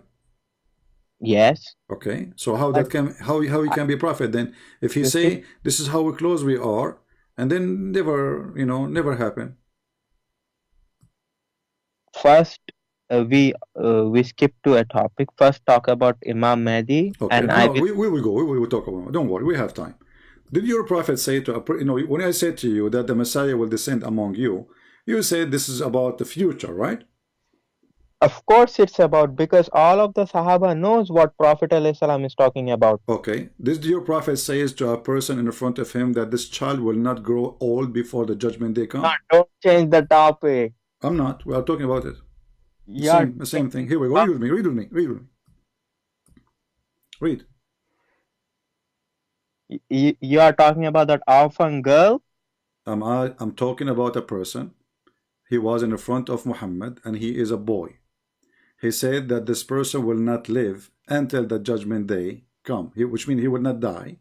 He will not even grow old, which means judgment day will happen maximum 20 years, 30 years maximum. He's a boy. So he will not even, لن يدركه الهرم. Haram is something somebody is 30, 35 and over. So this boy will not grow old till the last hour would come, and this is your prophet hadith in front of you. Read it. A young boy of Mughira bin Shu'ba, is it Shu'ba? Happened to pass by Sallallahu Alaihi Wasallam, and he was of my age. Thereupon Sallallahu Alaihi Wasallam said, if he lives long, he would not grow very old till the last hour would come. How we can fix this one now? Now this one, I will ask to people of knowledge. Even this one need to ask people of knowledge. I mean, what's wrong with you? It's so clear. This boy will not grow old until the hour come. This boy, he is in the front of him. Speaking about individual, we know. Okay. We even know his father name. So this boy, the son of Al-Mughira, or maybe the slave of Al-Mughira, who cares? He will not grow old until the hour come. So the maximum will be, let us say this boy will live 100 years, 300 years. You know what? My grandfather, this is a true story by the way, he lived for 10,000 years. He was an antique. We got him from the museum. This is where my grandmother, she got him. So this boy will not grow old until the hour comes. So how you can play with this game with me now? Do you want some duct tape? Because your prophet is leaking badly now. No. I think what he meant, these are wisdom. Even this one, he meant something else. He said this boy will not grow old until the day of judgment come. Even this one, he did not mean this. I think there is an explanation. For sure there's an explanation. I mean, it's very easy. This boy will not grow old until the day of judgment come. Obviously, if I take it literally, then obviously day of So what judgment. does that mean? This is not literally? This is metaphorically, guys.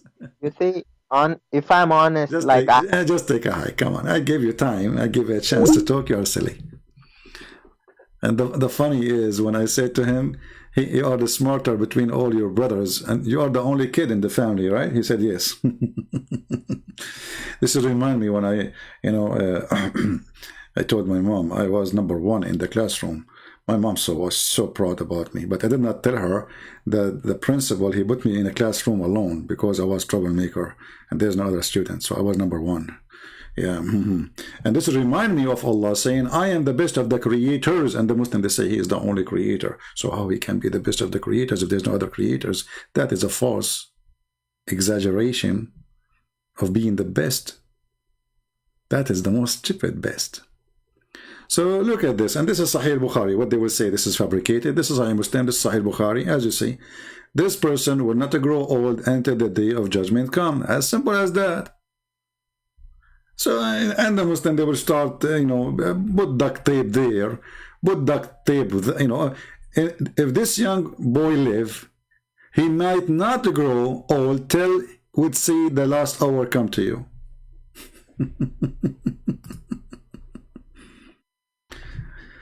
تقوم الساعة حتى تقوم الساعة. Fix it. Duct tape. Try to improve it. Talk about Imam al-Mahdi. There is no such a thing, Imam al-Mahdi. This is a fiction. You Muslims are stupid. All your religion is a fiction. Where is this guy al-Mahdi? Where did he come from? Who is his father? Who is his mother? Even you do not know who is his father's name. Some Muslims, they say his mother, her name is Narjis. Some Muslims, they say his mother's name is Maryam. And he is born from her thigh. And this guy, he have 3 balls. I mean, mental religion. Who is this guy? And what he would do exactly? And if Al-Mahdi is going to bring guidance, that means Muhammad is not the last prophet. If he is the one who bring guidance, so what Muhammad did then? Is he a prophet? Are we short of imams? We have Yasser Qadhi.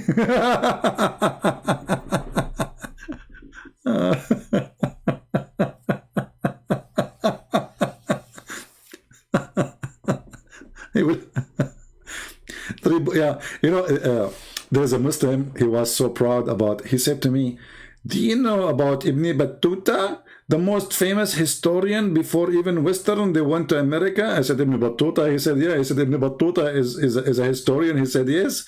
He said, he was a discovery person. I said, is that Ibn Battuta who he claimed that he went to an island and all the women in the island have three breasts? I want to go there. Ibn Battuta. I mean, I bet you this guy, he never went anywhere. This guy, he's imaginary person. He start trying lies, and people, they don't know what he's talking about. This guy, he ride the whale, he take the turtle, he saw women with 3 boobs. I mean, you name it, Ibn Battuta, whatever he say, he's the same as Muhammad. Look, Muhammad, he claimed that there is an island, and he learned this from Ibn Battuta, maybe.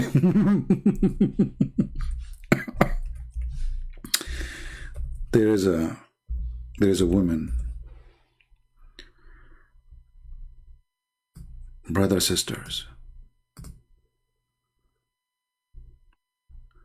The messenger said, one day, from the pulpit, when some people were selling in the sea, their food was finished. An island appeared to them. They went out seeking bread. They were met by Al-Jassasa, the Antichrist spy. Like, what the heck? That means the Antichrist is already exist. The false Messiah is already done. And he is speaking about this happened before even him, because this has happened already. The Antichrist spy. I am the spy of the Antichrist. I said to Abu Salama, Salama, hamburger, what is a jassasa, man? He replied, a woman. I know it. I mean, come on, who can do best to do spy at you better than women? They knew everything. I mean, it doesn't matter what you do, they spy at you, man. Here we go. A woman trailing the hair of her skin and of her head, she said, in this castle. He then narrated the rest number. What? Okay, hold on. Let me find a different hadith. Hold on, so we can read the whole story, because here this is just funny. Let's see here. Look at this one. Look at this one. This one is longer. This one will take it to 10 hours to read it. What the heck? Hold on, hold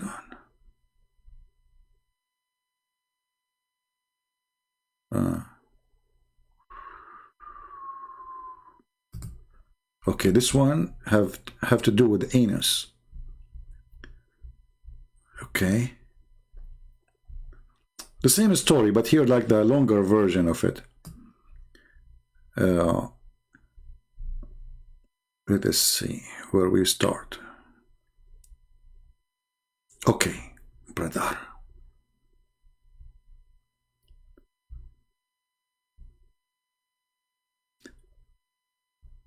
He sailed a ship along with 30 men of Bani Lipham and Bani Jadam, and had been tossed by waves into the ocean for a month. Then these waves took them near the land within the ocean between two bracket island of the Caribbean. At the same time of the sunset, they sat in a small side boat and entered the island. There was a beast with long thick hair, and because of this they could not distinguish his face from his back. Abdul, the translation is a fraud. It says that he was covered all of his body by hair, including his anus. Dibruhu, it says here, read carefully. فَلَا يَدْرُونَ مَا قَبْلَهُ مِنْ دِبْرِهِ. They don't know which one is his anus and which one is his front, because he was covered by hair. A lot of hair. This guy is a hairy hair. And later we find that this is not a guy. Like, what the heck? All right. So long hair, thick hair, and you know, they could not distinguish where is his anus from his private part. And then they said, "We to you, who can you be?" Thereupon it said, "I am Al-Jassasa." They said, like, what the heck? Al-Jassasa? And it said, "Oh people, go to this person," he meant Christian Prince, "in the monastery, as he is very much eager to know about you." Whoa. He, the narrator said, when it named the person for us, we were afraid of at least it should be the devil. The Muslim, they will say for sure this is a Christian Prince now. Then we hurriedly went on till we come to the monastery, and we found a well-built person. Ah, this must be Mimi Hijab then. A well-built person full of beef. He doesn't even have muscles. He shaved his chest hair before he take off his t-shirt. He want to be a girly. Okay. There will be hands tied to his neck and having iron shackles between his two legs up to his ankles. Like, what the heck? We said, we be upon you. I like this one. We said, like, we upon you. It looked like Chinese, like, you know, who are you? He said, you would soon come to know about me. But tell me, who are you? Like, what is this conversation? They said to him, who are you? He said to them, who are you? This is a who are you conversation. We said, we are people from Arabia. We embark upon a boat, but the sea waves been driving us from 1 month. They thought brought us near the island, and we got into the whole story. And now we continue.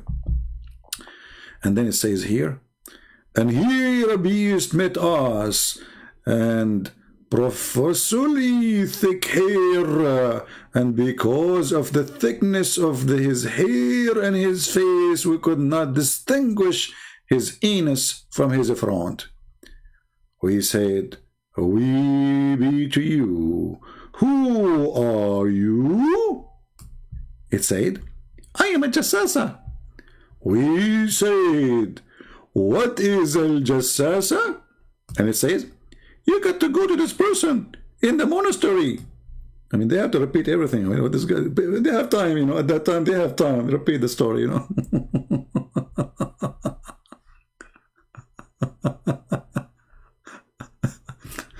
A person saying, Alhamdulillah, I am a Muslim and I will die as a Muslim. Well, what I'm worried about you, my friend, that they will put a cork in your anus. Do you know that? Go check with your mosque and tell them why they put a cork in your anus when you die. Alhamdulillah, I will die as a Muslim. And there is two angels will come to you in the grave, and they will ask you 3 questions, and they will ask you who's your God. If you don't say Allah, they will hit you with the hammer, and they will show you a picture of Prophet Muhammad. Who is this guy? If you don't say, well, this is a Christian prince, they will hit you with the hammer. What a stupid religion. Are you there, Mr. Mahdi? Here we go. We are going to come to the Mahdi story now. Anyway, you know, and look, those guys, their island is where? Hold on. Okay, let's continue. So we came to you in a hot haste, fearing that might be the devil. He, between 2 brackets, the chained person said, tell me about the date palm tree of the basin. We said, what? About what aspect of there you seek information? Huh? Look, the Muslims, Abdul, they're smart. They will not give information for free. He said, I ask you, whether these 3 bear fruit or not? We said, yes, it bear fruit. Supposedly now they did not answer him. I think these would not bear fruit. He said, inform me about the lake of Tabariya. Like, what the heck, the lake of Tabariya in Israel? We are in the island of the middle of the ocean, and now in Tabariya? Hey, Netanyahu is happy. He will open a hotel there, just wait. He will tell the Muslims, it's mentioned by your prophet, and the Jassasa is there, and Tabariya, you have to come and visit it. We said, which aspect do you want to know? He said, if there is a water in it? Look, what the heck? It's called lake. So what is going to be inside it? Huh? Like, hey, Abdul. The lake of Tabariya. The guy is asking if there is water in it.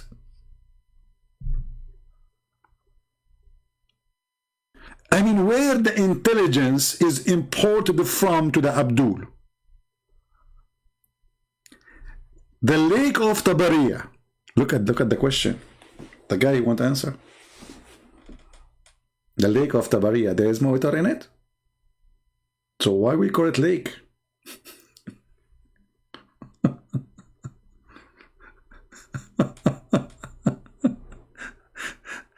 Guys, it is 3 a.m. in the morning. And I said to myself, let me go live for 20 minutes. I hate it. Honestly, my back hurting me. I'm just sitting in the computer. Like this guy, he says to me, are you obsessed? Are you obsessed with the stupidity? I mean, this is the best joke ever. One day I will die. I will have a heart attack literally from laughing. Look, I'm not able to sleep from. You know, I go to sleep and sometimes I laugh, honestly, in the dreams. Just remembering something Muhammad he said, or a Muslim, he said something to me in a conversation. I mean, it is the most hilarious, stupid cult. You know, I cannot even describe how stupid this cult is. The lake of Tabariya doesn't have water. We said, which aspect you want to know? He said, this is water in it. They said, it's abundance of water in it. Thereupon he said, okay, I think it would soon become dry. Like, what the heck? He again said, inform me about the spring of Azhar. They said, which aspect? Is that Discovery Channel? I mean, those guys, they are coming from Arabia. How they will know all this information? What they have to do with Tabariya? What is that, man?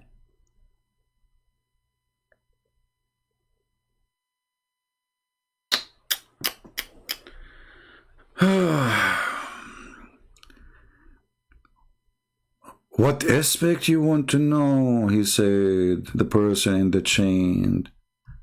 There is water in it, and does it irrigate the land? We said, yes, there is abundance of water in it. Okay. The one who is saying he is proud to be a Muslim, I have a question for you. Is the lake of Tabariya have water in it? Because according to your prophet, it's going to be dry soon. Do you see how soon it is?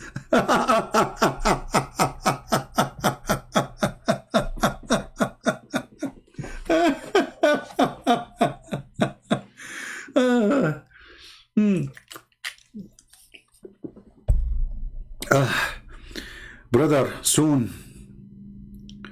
Soon. Yeah. Soon. Yeah. Soon? How soon? I mean, now this area in the Middle East is really dry. By the way, it's really dry. I mean, all the area. But Tabariya is still full of water. I mean, you see, imagine if Tabariya dried, you know, is gone. The Muslim, they will say, Allahu Akbar. Allahu Akbar, brother. But until now, it's full of water. What we would do? And then it says here, tell me,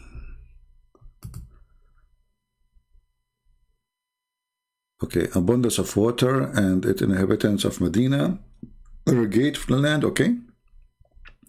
He said, inform me about the idiot prophet. You see, they're translating the illiterate. It says, idiot. What has he done? Look, what the heck? See, guys, listen carefully now. So those Muslims, they are saying the Antichrist has already came in the time of Muhammad. This is the Antichrist. He's existed at the time of Muhammad.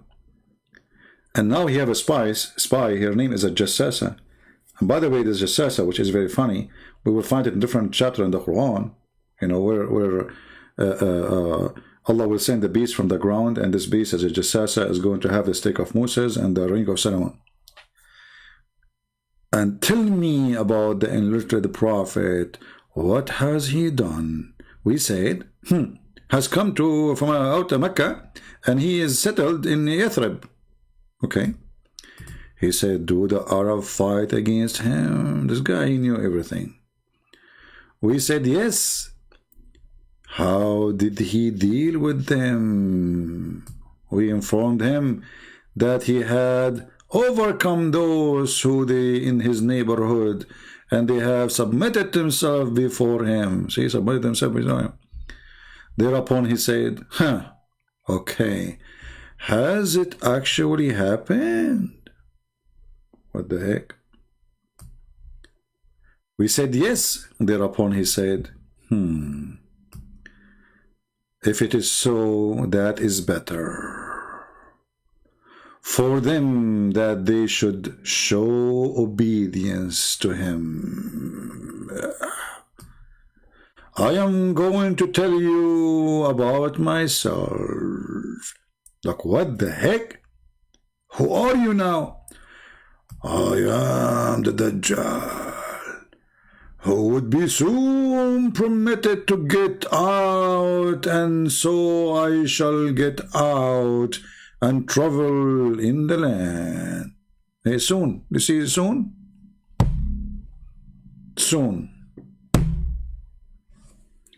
During the lifetime of Muhammad, the Antichrist will come. And I will not spare any town where I would not stay for 40 nights except Mecca. This is Alibaba, by the way. I'm telling you, this is Alibaba. I met him before. Alibaba and the 40 thieves. I mean, you like the story or not? By the way, if you don't like the story, the Prophet said we will shoot you. Who dare to say I don't like it?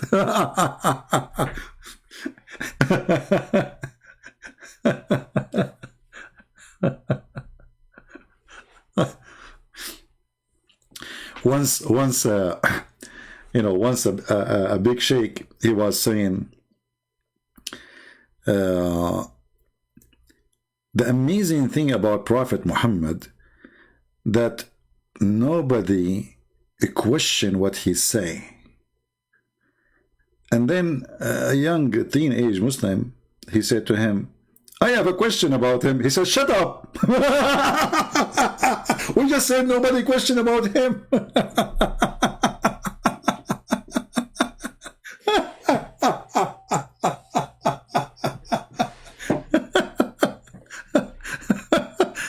Nobody question about him. This is the most amazing thing about Prophet Muhammad, because the second you ask question, they will kill you. Shut up. Brothers and sisters. Oh, Zakir Naik is ringing. Christian Prince.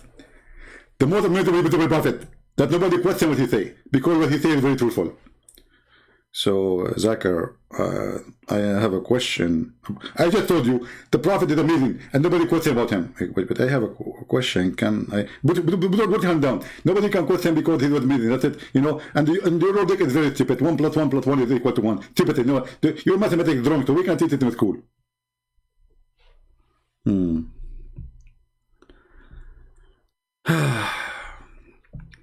Christian Prince is feeling hell like last man standing. He's a challenging Muslims. My friend, what last man? Last man, don't you see? All those people are, I am the last man. Everybody is laughing at me. Even a Muslim is laughing at him. This is why you say, wherever we show you, you say this is da'if. This is rejected. This is not accepted. Why? Because you are laughing at him. The last man is standing is dead, my friend. Muhammad is not a man even. He could not even make his wife have orgasm. I mean, come on. A dog can make his wife have orgasm. Muhammad, he could not. What is the power of Allah? And what is this story about? So Antichrist, he have chain between his legs. The guy who can cut the earth pieces, he cannot cut the chain. The guy who can't cut a human being from the top to the bottom, and he put him together by one order, he cannot cut the chain. He never heard of the welding machine. Can't he go to Alibaba or Amazon and buy something to cut it? Like, hello? So this is what is stopping him now? The two chain in his feet?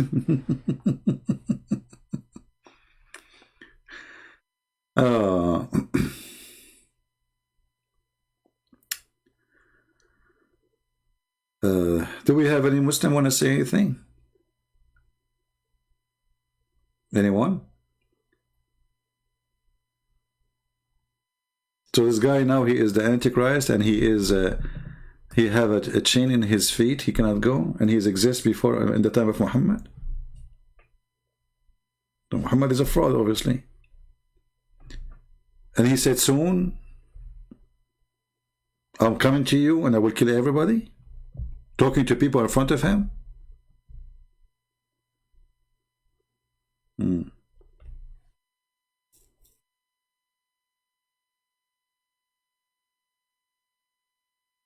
Do we have any Abdul want to say anything?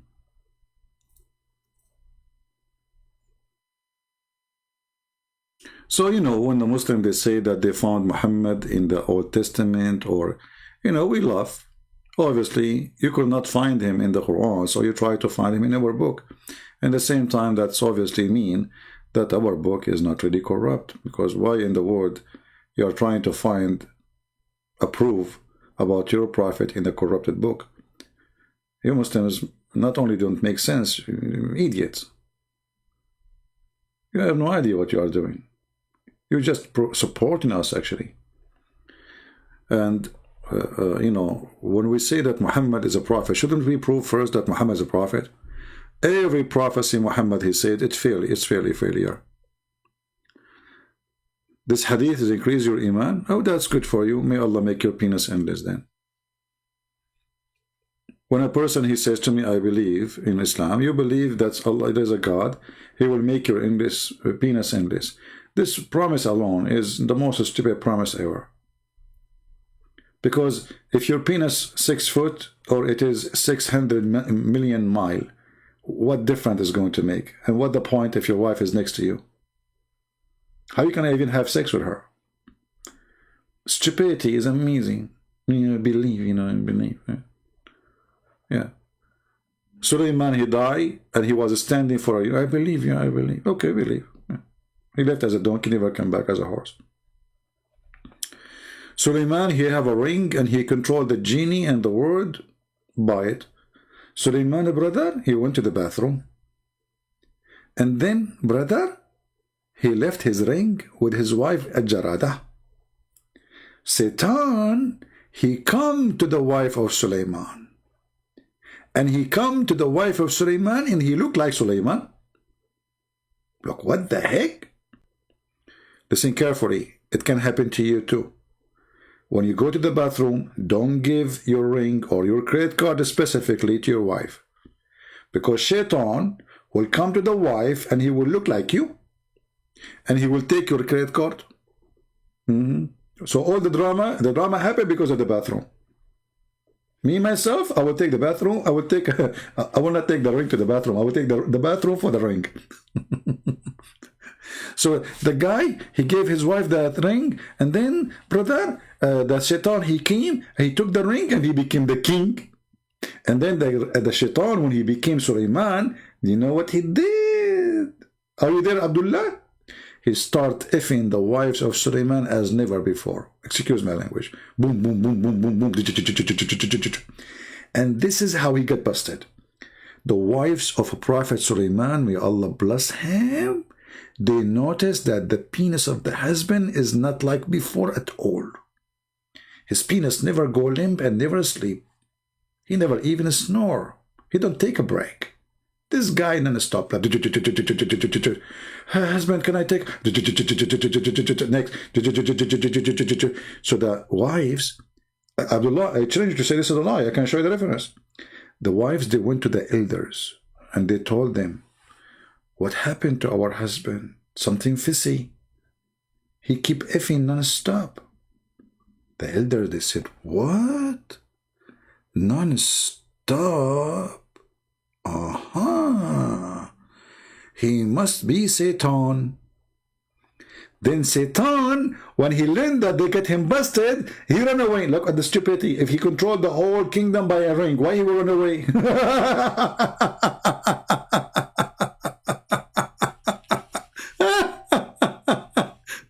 If the guy, he controlled the whole world by his ring, why he will run away?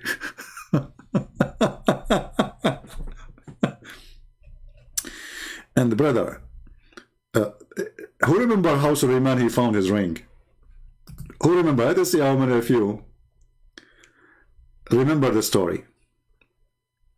Who remember how Sulaiman, he found the ring? Hey Abdullah, can I call you and tell me how Sulaiman found the ring? Is it true that Sulaiman, he found it inside a fish?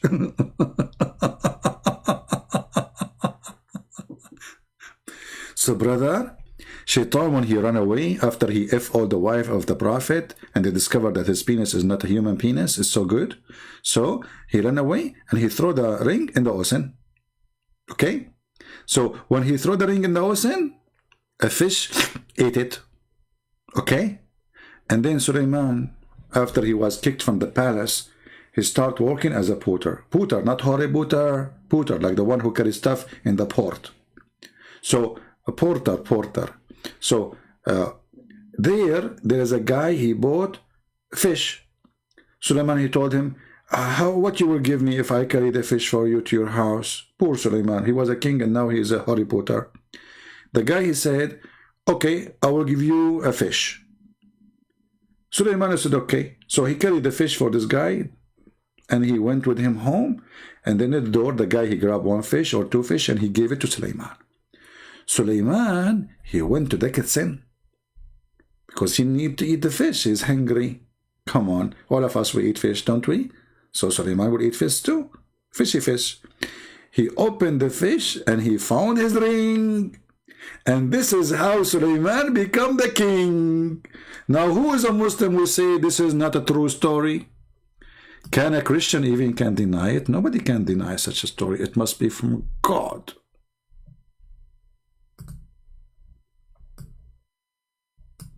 Nobody know, da-da-dum.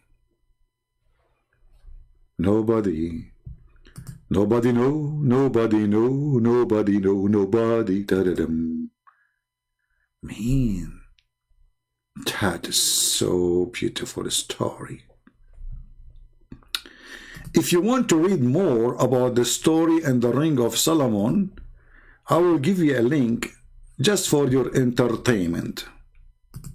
Who want the link? Save it and laugh. For sure it's true story. What's wrong with you? Show respect, man. You know what? I will tell you a true story now. This is definitely true. There's a person. He made fun of the stories of Prophet Muhammad. Do you know what happened to him? He woke up in the morning. He found himself look like Christian Prince. And this is a true story. You know? Imagine that happened to you. May Allah forbid. So for sure it's true story. So respect. The account of Sulaiman. Here speaking about the flying carpet, by the way. They start speaking about the flying carpet. And then they speak about the flying horse. And then if we go, let us say, let's search for the ring. Hold on. Sulaiman army was about 10 barsakh, 3,500 miles long.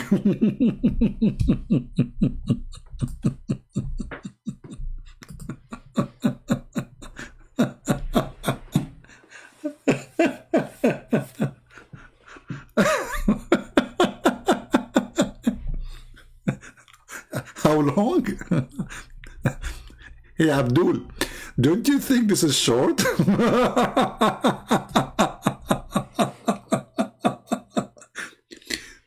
3,500 miles long? Are you sure? And look, they have the percentage too. 25% they were human. And 25% they were genie. Like, what the heck? And then 25% they are from the desert animal. Like, what? And then 25% they are birds.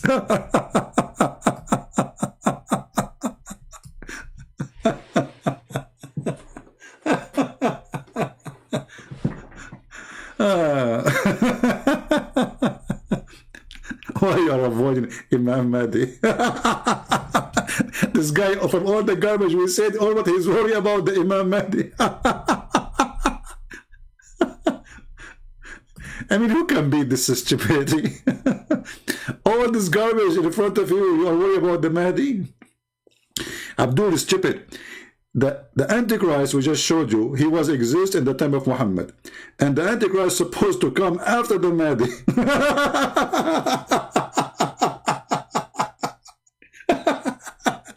So how he was exist in the time of Muhammad and soon will come out, but yet he will come after the Mahdi. Just shut up, yet. Okay.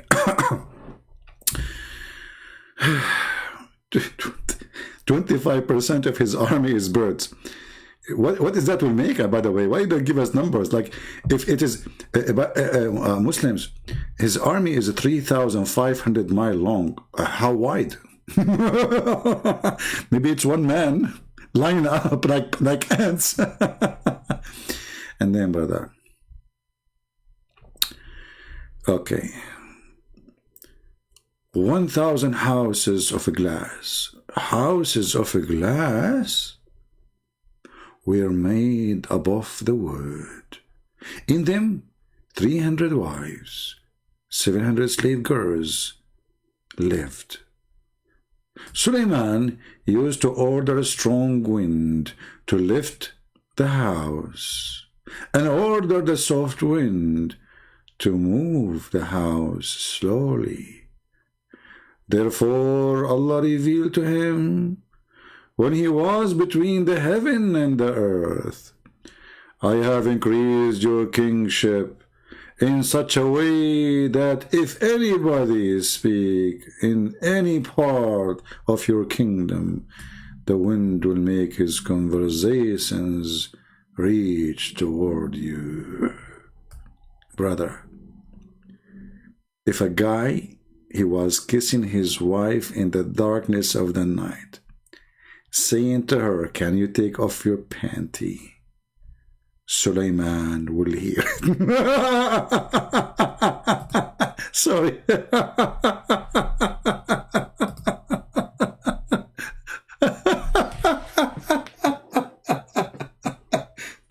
If a wife, she said to her husband, did you just farted?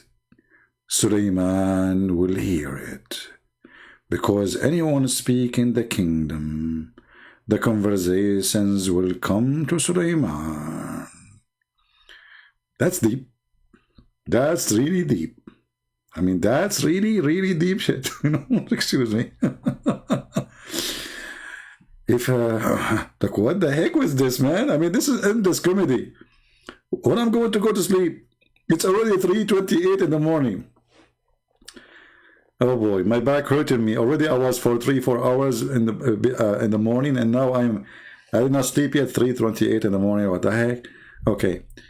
The Thalabi narrated that when Suleiman traveled on immovable equipment, he used to take along with his household, his army and servant, his accountant and his scribe. They used to sit in the roof next to each other at one corner.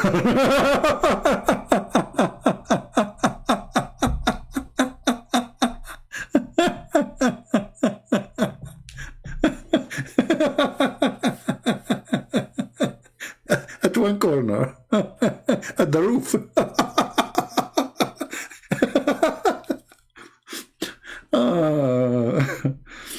Oh boy.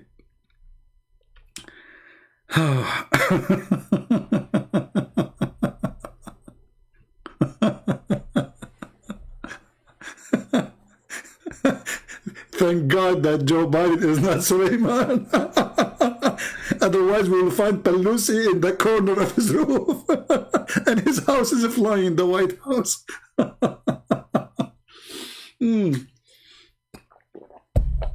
Hey, Joe Biden, did you see those people sitting in the corner of your roof, man? Who you were talking about? Who? Nancy Pelosi? She's there.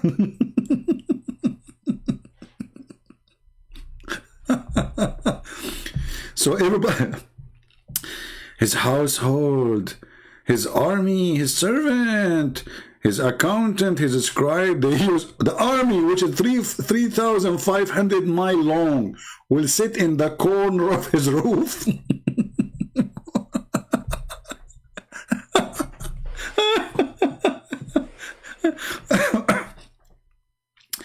It's really cold, but the story making me sweat. Oh boy.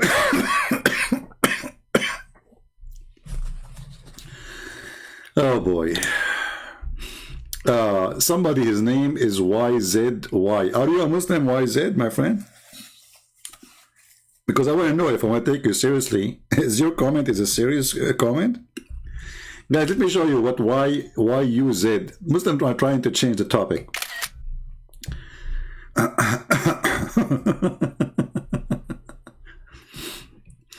All right, my friend.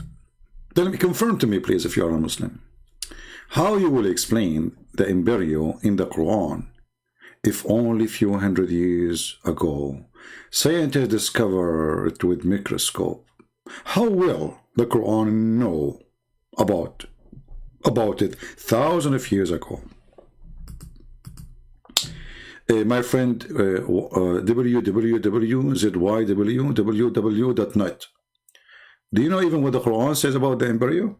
Let me show you, just for a laugh. We will go back to Sulaiman, guys. Just to show you that the one who wrote the Quran is a donkey when it's come to the embryo. How he discovered it? The Quran discovered it, brother? That's deep. As I know, the Quran made poo-poo when it's come to this topic. Here we go, brother. Here we go. Are you ready? This is your silly Quran. According to the Quran, Allah made the sperm into dead blood.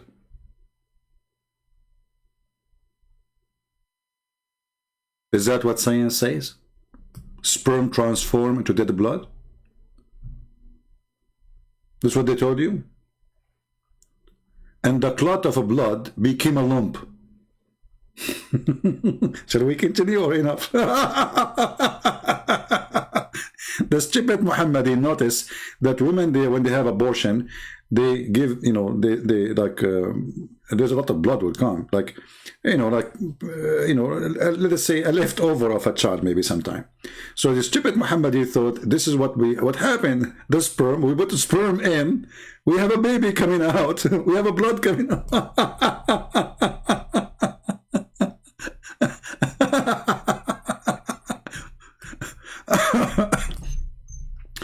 And not to forget to mention that Muhammad, he said that you will be collected in the belly of your mother as a sperm, as a semen for 40 days.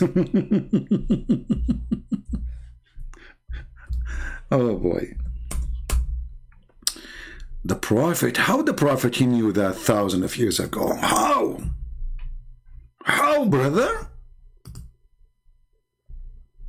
It must be from God, the messenger of Allah, the truthful and the receiver of the truth. By the way, the Prophet is a receiver of the truth. Not only he provided truth, he received it too. And those who have a radio, it's called repeater.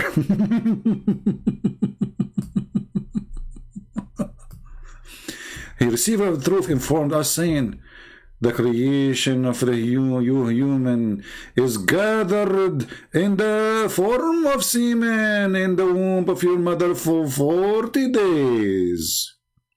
Is that what science says to us? That we are collected as semen for 40 days? the womb collecting semen? Hey, womb, do you want more semen or you have enough for today? 40 days, because we have to give you semen for, like, you have to have sex every day. Boo, boo, boo, boo, boo, boo, for 40 days to make a baby. And the womb, brother, the more you put semen, the womb take it and collect it. You know, they don't, you know, they put it together. Because after 40 days, the semen, the collected semen will become a baby. I don't know, according to Prophet Vogel, peace be upon him, that semen can live to the maximum of 5 days. This is what Prophet Vogel said, according to scientific science. So who's the donkey told you about science? And did you say microscope? Did you say microscope? I think the one who told you that, he was taking a lot of dope. How many of you here are new? If you are new, I feel sorry for you. I will tell you why. First, you will be addicted. This is the first thing will happen to you. You come to here 5 minutes. You know, once I received a message. This was in Palto. I received a message saying to me, Christian Prince, for the sake of God, because of you, we are going to get divorced. I look at the message. What the heck is that? It's a guy. I know him. He's speaking to me sometime, like when we talk in the chat room. So what are you talking about? It turned to be his wife. So his wife, she is telling me, please stop letting my husband come to listen to you. He don't sit with us. When he eats lunch, he is eating, listening to you. When it is dinner, he is eating, listening to you. When it is, I cannot even have talk to him. So I told him, listen, Potato, from now on, you sit only 2 hours. Honestly, I put like a timer. The second he entered the chat room, because there you can bounce him, you can kick him out, not like here. You can block a person, but still he can hear you. But in the chat room, I kick him out, that's it, he cannot enter. So I put 2 hours maximum.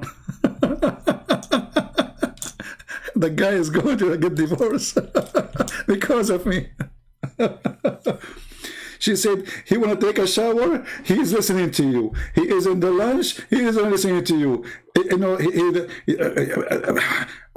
do something, please help us. I don't hate you, but this is too much. I said, okay, take it easy, take it easy. So if you are new, I just give you a warning. Take it easy. Now, do we have any Muslim have a response to the microscope, which is discovered by Allah 1400 years ago?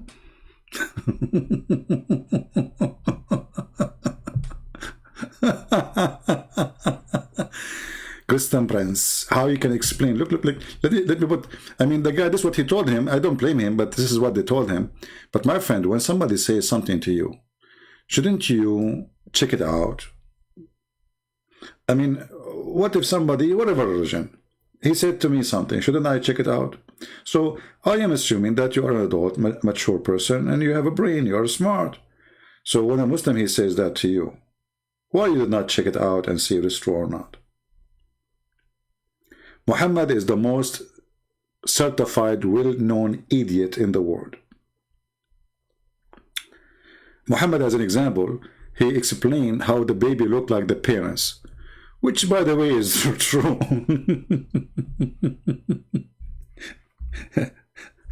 According to Muhammad, if the woman have orgasm first, the baby will look like her. If the man have orgasm, which means he will be a female, and if the man have orgasm first, the baby will be a boy. That is deep. How the Prophet knew that. I want each one of you now, look at your parents. Actually, you don't need to look. If you are a male, obviously your father comes first. Hello? If you are a female, obviously your mother comes first.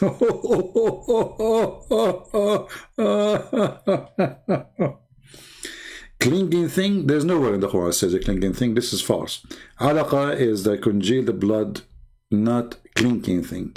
Alaqa is something you see when you have a cut in your skin and then there's a dead blood, the black thing, this is alaqa. This is not a clinking thing. This is a lie. You see, the Quran did not say like a clinking thing. The Quran says that sperm will be transformed into alaqa. And all of us, we knew that even that clinking thing is the egg, it's not the sperm. The Quran make it clear that the one will be transformed, it is the semen.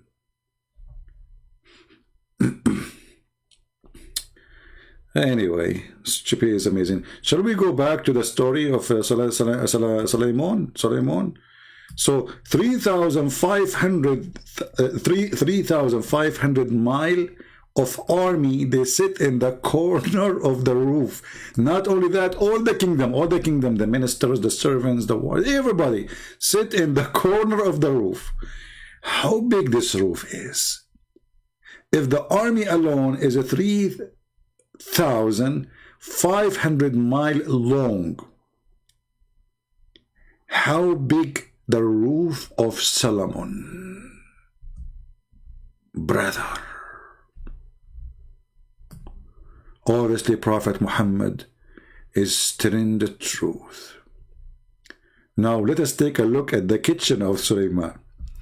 The kitchen of Suleiman also used to be with him having a large vessel in which at the time 120 camels could be cooked. Okay, I mean, that makes sense.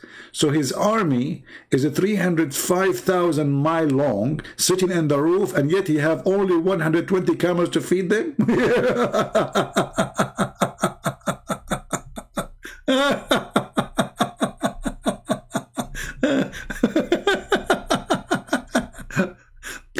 I feel sorry for his army, man. So they are sitting in the roof, and the whole kingdom, 3,500 long military sitting in the roof.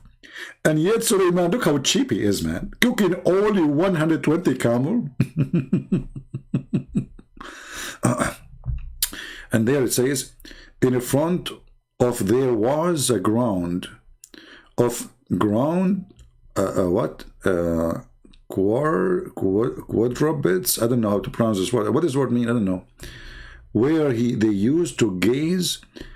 Chefs were busy in cooking, and the artisan busy in the craft, and the horses were tied in the front of him, and the Passat were flying.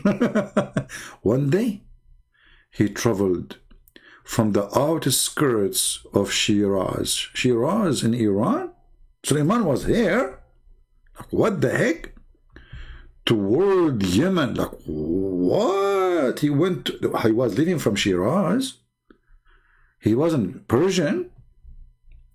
Toward Yemen and past the Medina. Look, he fly over the Medina. He said, hello, Medina. At that time, there was Medina. Suleiman said, this is the place of Al-Hijrah of the last prophet.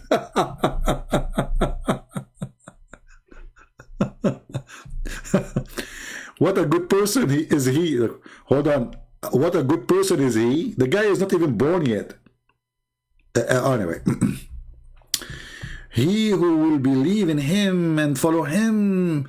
When he was passing in Mecca, he saw the idols at the Kaaba, around the Kaaba. On seeing Suleiman, the Kaaba started weeping. Allah asked Kaaba why it was weeping. The Kaaba was weeping, sorry, not Suleiman. The Kaaba started weeping, brother. Brother, this is normal. The Kaaba started weeping. Why? Because Suleiman is flying in the sky. Okay.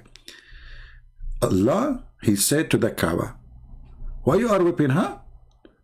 You didn't know. Allah did not know why the Kaaba is weeping, because Allah is ignorant, as you know. The Kaaba, she said to Allah, O Creator, one of your prophet and his people passed by me.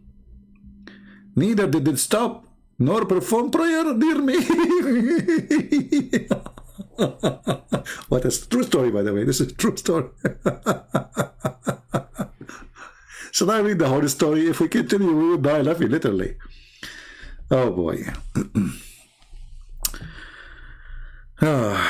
An army in the length of 3,500 miles sitting in the corner of the roof of Sulaiman. And then if you go down, I mean, if you want to read about the ring, I gave you the page. You can just search for the word ring. And you can start from there. Otherwise, the comedy is long, you know. The comedy is extremely long. Sulaiman ring had the following inscription: Purified is the Lord, who has controlled the genie of this world. Okay. And then, you know, you can read more just for fun. Okay. Let's see, where is the ring story continue? Where is the story coming from? Here we go, here. Okay, here's the story about Sulaiman. He go to the bathroom.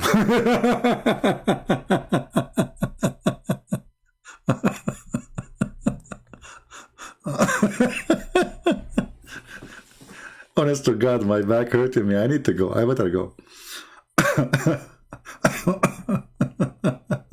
This is too much. I can't breathe from laughing.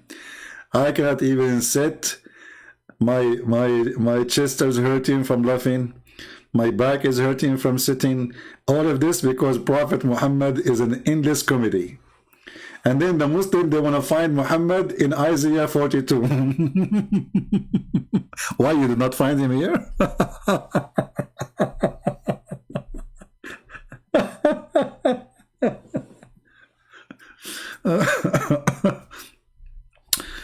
All right, my friends, we better stop here, otherwise. Okay, hold on. This is where Sulaiman, he did the fish. You see the story I told you about the fish? Hold on, look. Okay, so Sulaiman,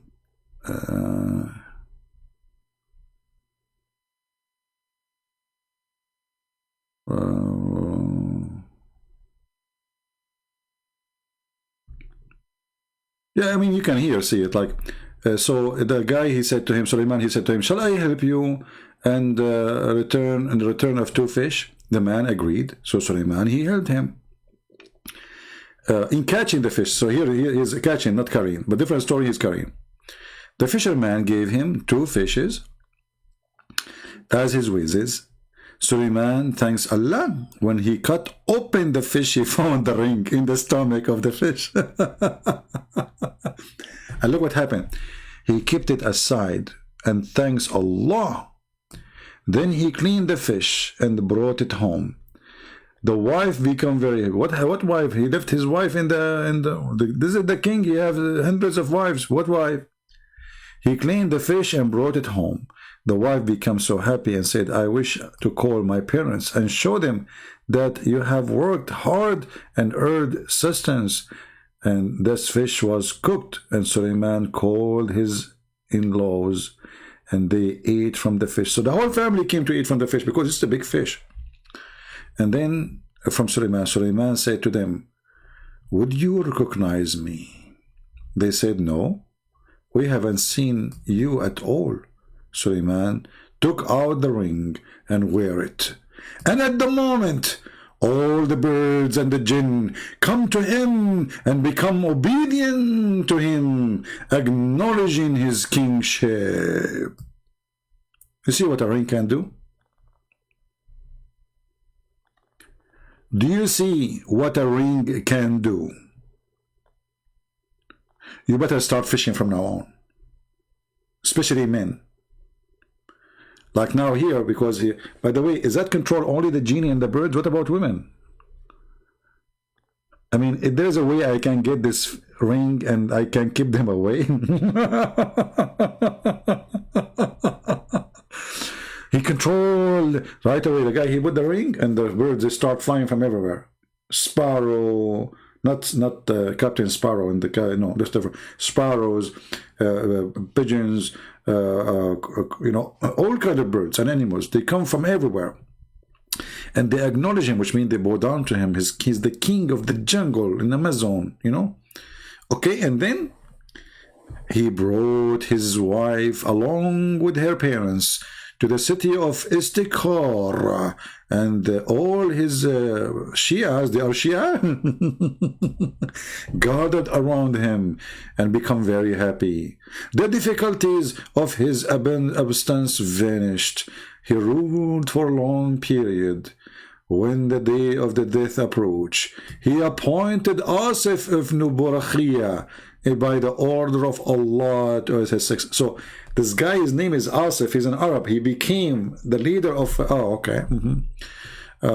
his followers refer to Asif, solve their problem. Okay, yeah. But the story, by the way, this is a different version of it. Here we go. He helped the fisherman and he gave him 2 fish. All right, yeah. Here is a different story. Narrated from Imam As-Sadiq, blah, blah, blah. The kingship of Sulaiman was hidden in his ring. All the kingship of Sulaiman in his ring, his power. Whenever he used to wear it, the genie, the human, and the birds, the animals, they obey him. Okay, you know what? I got a ring from Amazon. By the way, I don't like to wear any of those things. But I will try this ring. I think this ring is going to work. I have many proof. I tried it already. Lord of the Rings.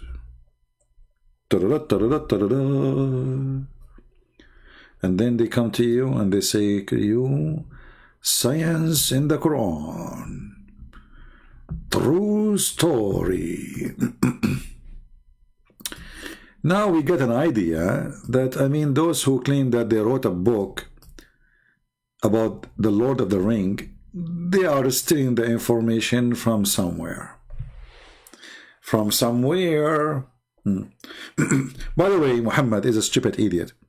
All those stories, the Jews, they tell to their kids. So it already exists. Now, the Muslim, for sure, they add some spices to it. But most of those stories really exist. But they are just fairy tales. But because Muhammad is a fraud, he added, he took it seriously, and he considered it to be a serious story to believe in, claiming that his God is the one who told him these stories. The same story about the ant when Sulaiman he went in the valley. The same story about there's a book. It's called the Legend of the Jews. You can download it for free. It's for free, you know. You can read tons of stories the Jews they have, and Muhammad have it in the Quran. But those are legends. So the foolish man, this foolish man, whatever the Jews they said to him, he take it. As an example, once a woman, she came to Muhammad and she spoke about the punishment of the grave.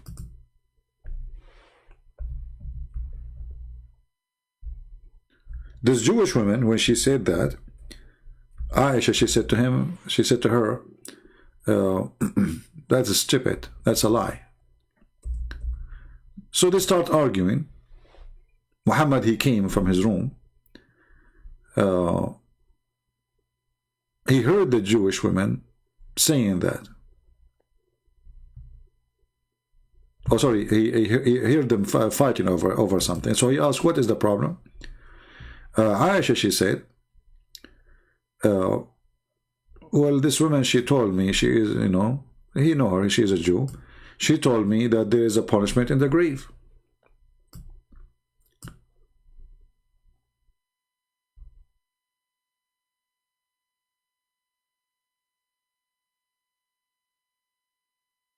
And then Muhammad, he confirmed that.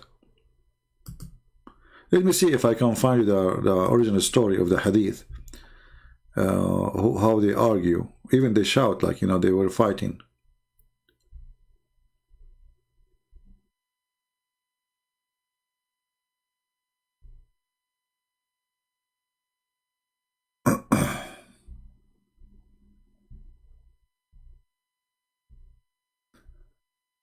Yeah, we can find it. It's not really.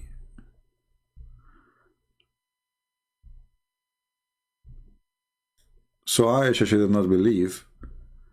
And then Muhammad, and even the hadith says, and since that incident, Muhammad, he never stopped saying, I seek refuge by Allah from the portion of the grave. So Muhammad never mentioned this before. This is why Aisha, she is, fighting, arguing with the Jewish women about it. Where is the hadith? Let me turn off the screen so you guys, doesn't hurt your eyes. I'm just trying to look around. Like this search engine is not really easy to find things.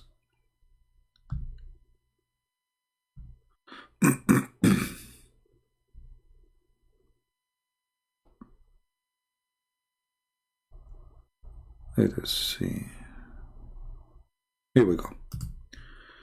See, here you see, Aisha is not only arguing, she said to her, you are a liar. You are lying. Why Aisha is saying that? Because she never heard, if her husband ever mentioned this, she would never say you are lying. Okay, so the Jewish woman, she came to Aisha, she said to her that there is a torment in the grave because of urine. Because of what? I'm telling you, it's a shitty. And Muhammad later, he says, yes, it's because of urine. So he starts saying that the most of the punch of the grave is because of urine. Okay. So Aisha said, you are lying. She said, no, it's true. We cut our skin and our clothes because of it. The Messenger of Allah went out to pray. And our voices become loud. They are arguing. So he said, what is this? So I told him she had said. He said, she spoke the truth. And look what happened. And after that, he never offered any prayer, but he said following the prayer, may Allah, we seek your aid against the punishment of the grave. But look, he never said that before. So after this conversation happened, Muhammad, he adds something to his prayer. Do you see how the fraud work? Do you see how the fraud work? How come Muhammad, they never mentioned it before? The Jewish woman, she came, she mentioned it, Muhammad liked the idea, he take whatever the Jews said as for granted.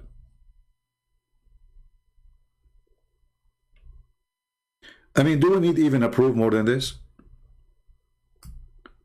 Even she is saying after that day, you see, before that day he never mentioned it. After that day, he never offered any prayer without saying we seek refuge from the God of this and this and this, from the fire and the torment of the grave. Before that, he never mentioned it. Fraud. Scumbag. He heard the Jewish woman, she saying whatever the Jews they said, he take it for granted.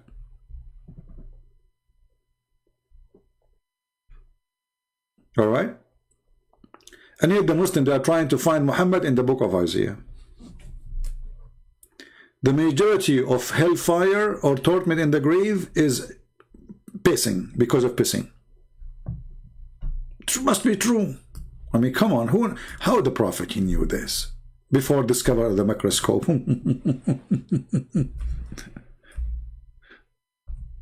And look, exactly as the woman, she said that the punishment of the grave because of urine, Muhammad, he starts saying the same.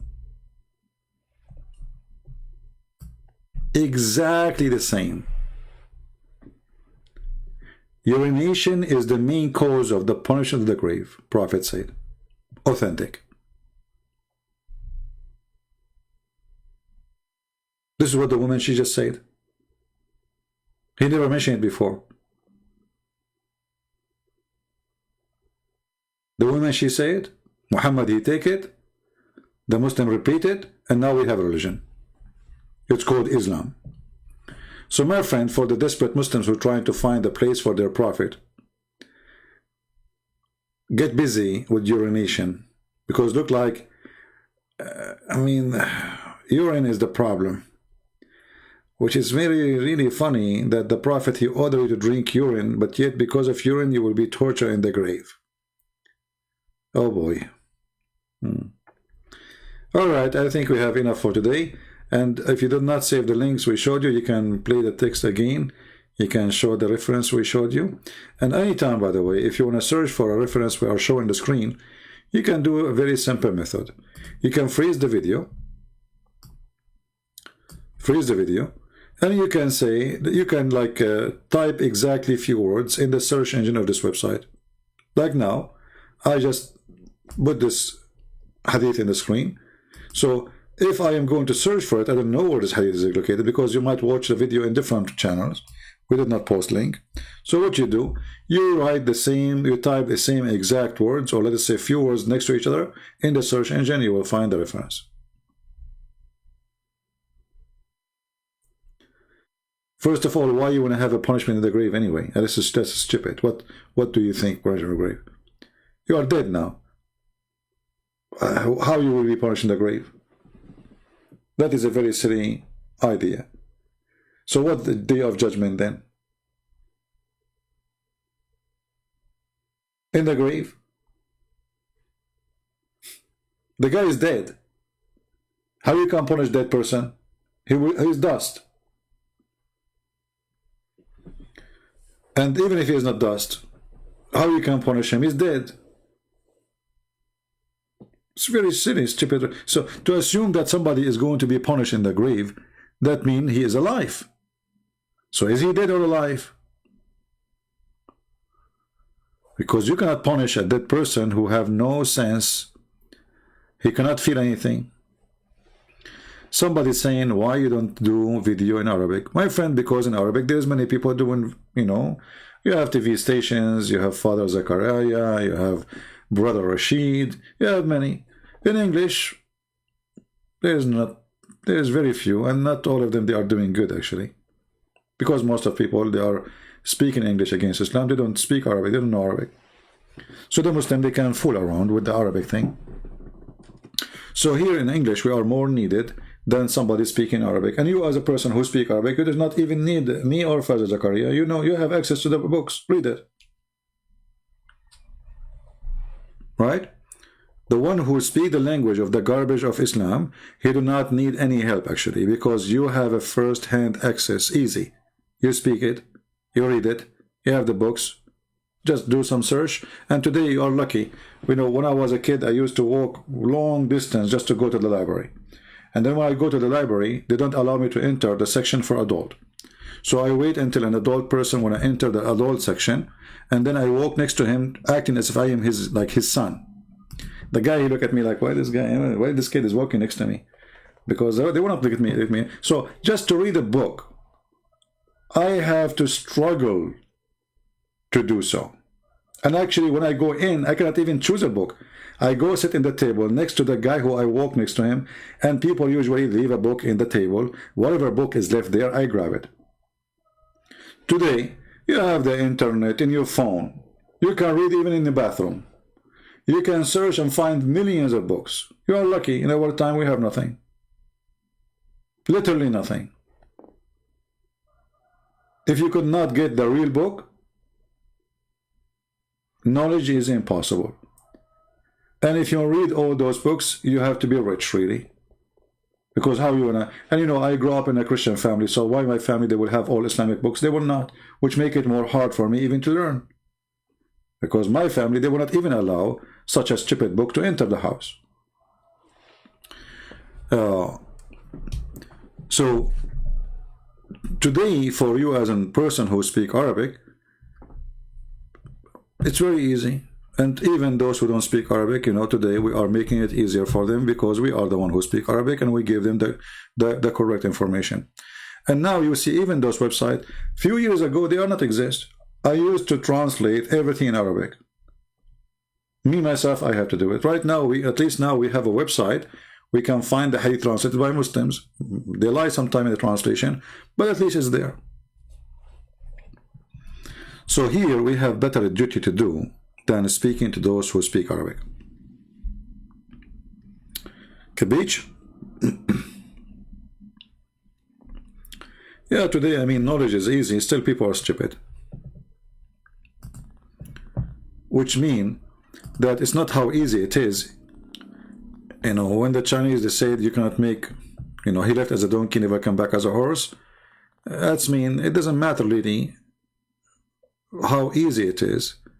You cannot make a donkey a horse. Doesn't matter what the time is, what is a century, what is the technology.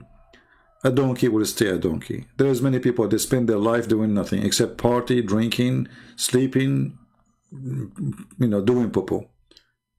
And then 60, 70, 80 years of their life goes and nobody remembers them. Why? Because they spend their life the same as the rest, doing poo-poo. They will go with their poo-poo. But there is people who will be remembered forever. No matter what you can do, no matter what you try. There is people who wrote books 1,000 years ago. Today we read their books. Those will be remembered. At that time there was no YouTube. Information transformed through books only. Today there's more ways. But I believe still books is the best way. However, you as a person, you can decide what you want to be. You want to be just a number, nobody will remember, or you want to be a person who everybody will remember you. There's two ways to be remembered. Either you are good or you are evil. Because you can be remembered too by being evil like Muhammad. So it's not just being remembered, it's about being remembered for the good you did and how many people you helped. Otherwise, you can be remembered by, you know, becoming the rapist of the century if you want. Right? So we don't want to be that, and we don't want to do that. Anyway, I want to say thank you guys for being here. I hope we have a good time together and we have a good laugh. And don't forget to download my videos and share them with your friends. And until we see you again, Christ is Lord, Islam is a scam, and we prove it every day. And for the Muslims who they are desperate to find their prophet, if you could not find your prophet in your religion, how you can find him in different? That is very silly. Your prophet cannot be a prophet because all his prophecies come to be false.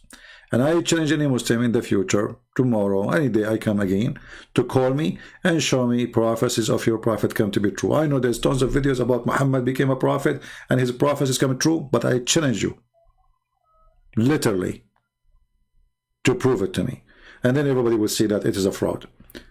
All the prophecies of Muhammad prove that he's a false prophet. And this is why we use them against Muslims, against Islam. We do not need to look for something in the Bible. What Muhammad said is enough to prove that Muhammad is a fraud. And today we give you some of the examples, and they are horrible. Thank you all. Until we see you again, God bless you. Have a great weekend. And we pray for the sick one. There's a brother of, you know, I made a prayer request. He's a very nice person. His mother, she is in the hospital, so we pray for her to be fine and to get healthy. And there's one of you, he said his brother-in-law is sick with a heart attack or something like that. We pray that this person, he will be healed too. Always remember that the Lord, he can do what is impossible, but in the same time remember that life and death is a gift from God. He give it, he take it. So don't be sad and don't be unhappy. I will be sad only if a person I care for is not a believer. As simple as that. Otherwise, me, myself, I don't really care if I live for years or die now, because it would not change anything. Time goes so fast, you would die anyway. But the important is, a death of a believer is not a death. It's just a start for better. So maybe you will miss the person if he go. Maybe he will not. You will not be happy if something wrong happened to a person you like or you love. But my friend, as long the person is a believer, he is in a better place. You see, this is what Jesus does to us. Even death is a comfort. It's not something horrible. He is our comforter. So for a disbeliever, death is a horrible thing. For us, it's just a new start with better people and better places. So don't be too much attached to this earth, crying for it. And usually, actually, those who they are crying to live longer, they die faster. This is my experience in life. You seek something, that thing will run away from you. You seek money, you chase it. You will keep your life chasing it. You seek, whatever you seek, it's going to run from you. If you run away from it, it's going to follow you. I'm telling you. Those who do not need money, money come to them. Those who they are desperate for money, money don't run away. Those who they seek love, love never come to them. Those who don't want it, love come to them. Those who want the women, women run away from them. Those who don't want the women to go after them. This is how life works. So my friend, don't seek. Something is not going to stay anyway. There's one thing will stay. The Lord, he says, the one who knock at my door, I will open for him. So here, there's nobody will run away from you. This is the only person you seek, and what you seek is going to be granted. The rest is going to be the opposite. Don't let your desire decide your journey. Let your journey decide your desire. Which means you decide where journey will be, where you want to go, what is your desire. Not let the desire to lead me whatever desire want, because desires can be stupid sometimes. Desire can be, sex, can be money, can be all kind of desire. But there is a journey. If we make a decision where my journey will be, what is the purpose of my journey, then I am in control of my desire, because my journey comes first. And desire have to fit with my journey. But if I make my journey based in the desire, that means I don't know where I'm going. Wherever the desire goes, I follow the desire. So just be sure of what you want, be consistent, and choose the door you want to knock at. That is where you need to know. So I want to say thanks again, and leave your comment. And if you are a Muslim, invite your sheikh. Those guys who were speaking, they are welcome to call me, even they are an idiot, but no problem. Idiots are welcome. They are the best feed of comedy. God bless you. Have a great weekend, and we pray for all the sick to be healthy. Take care. Bye-bye.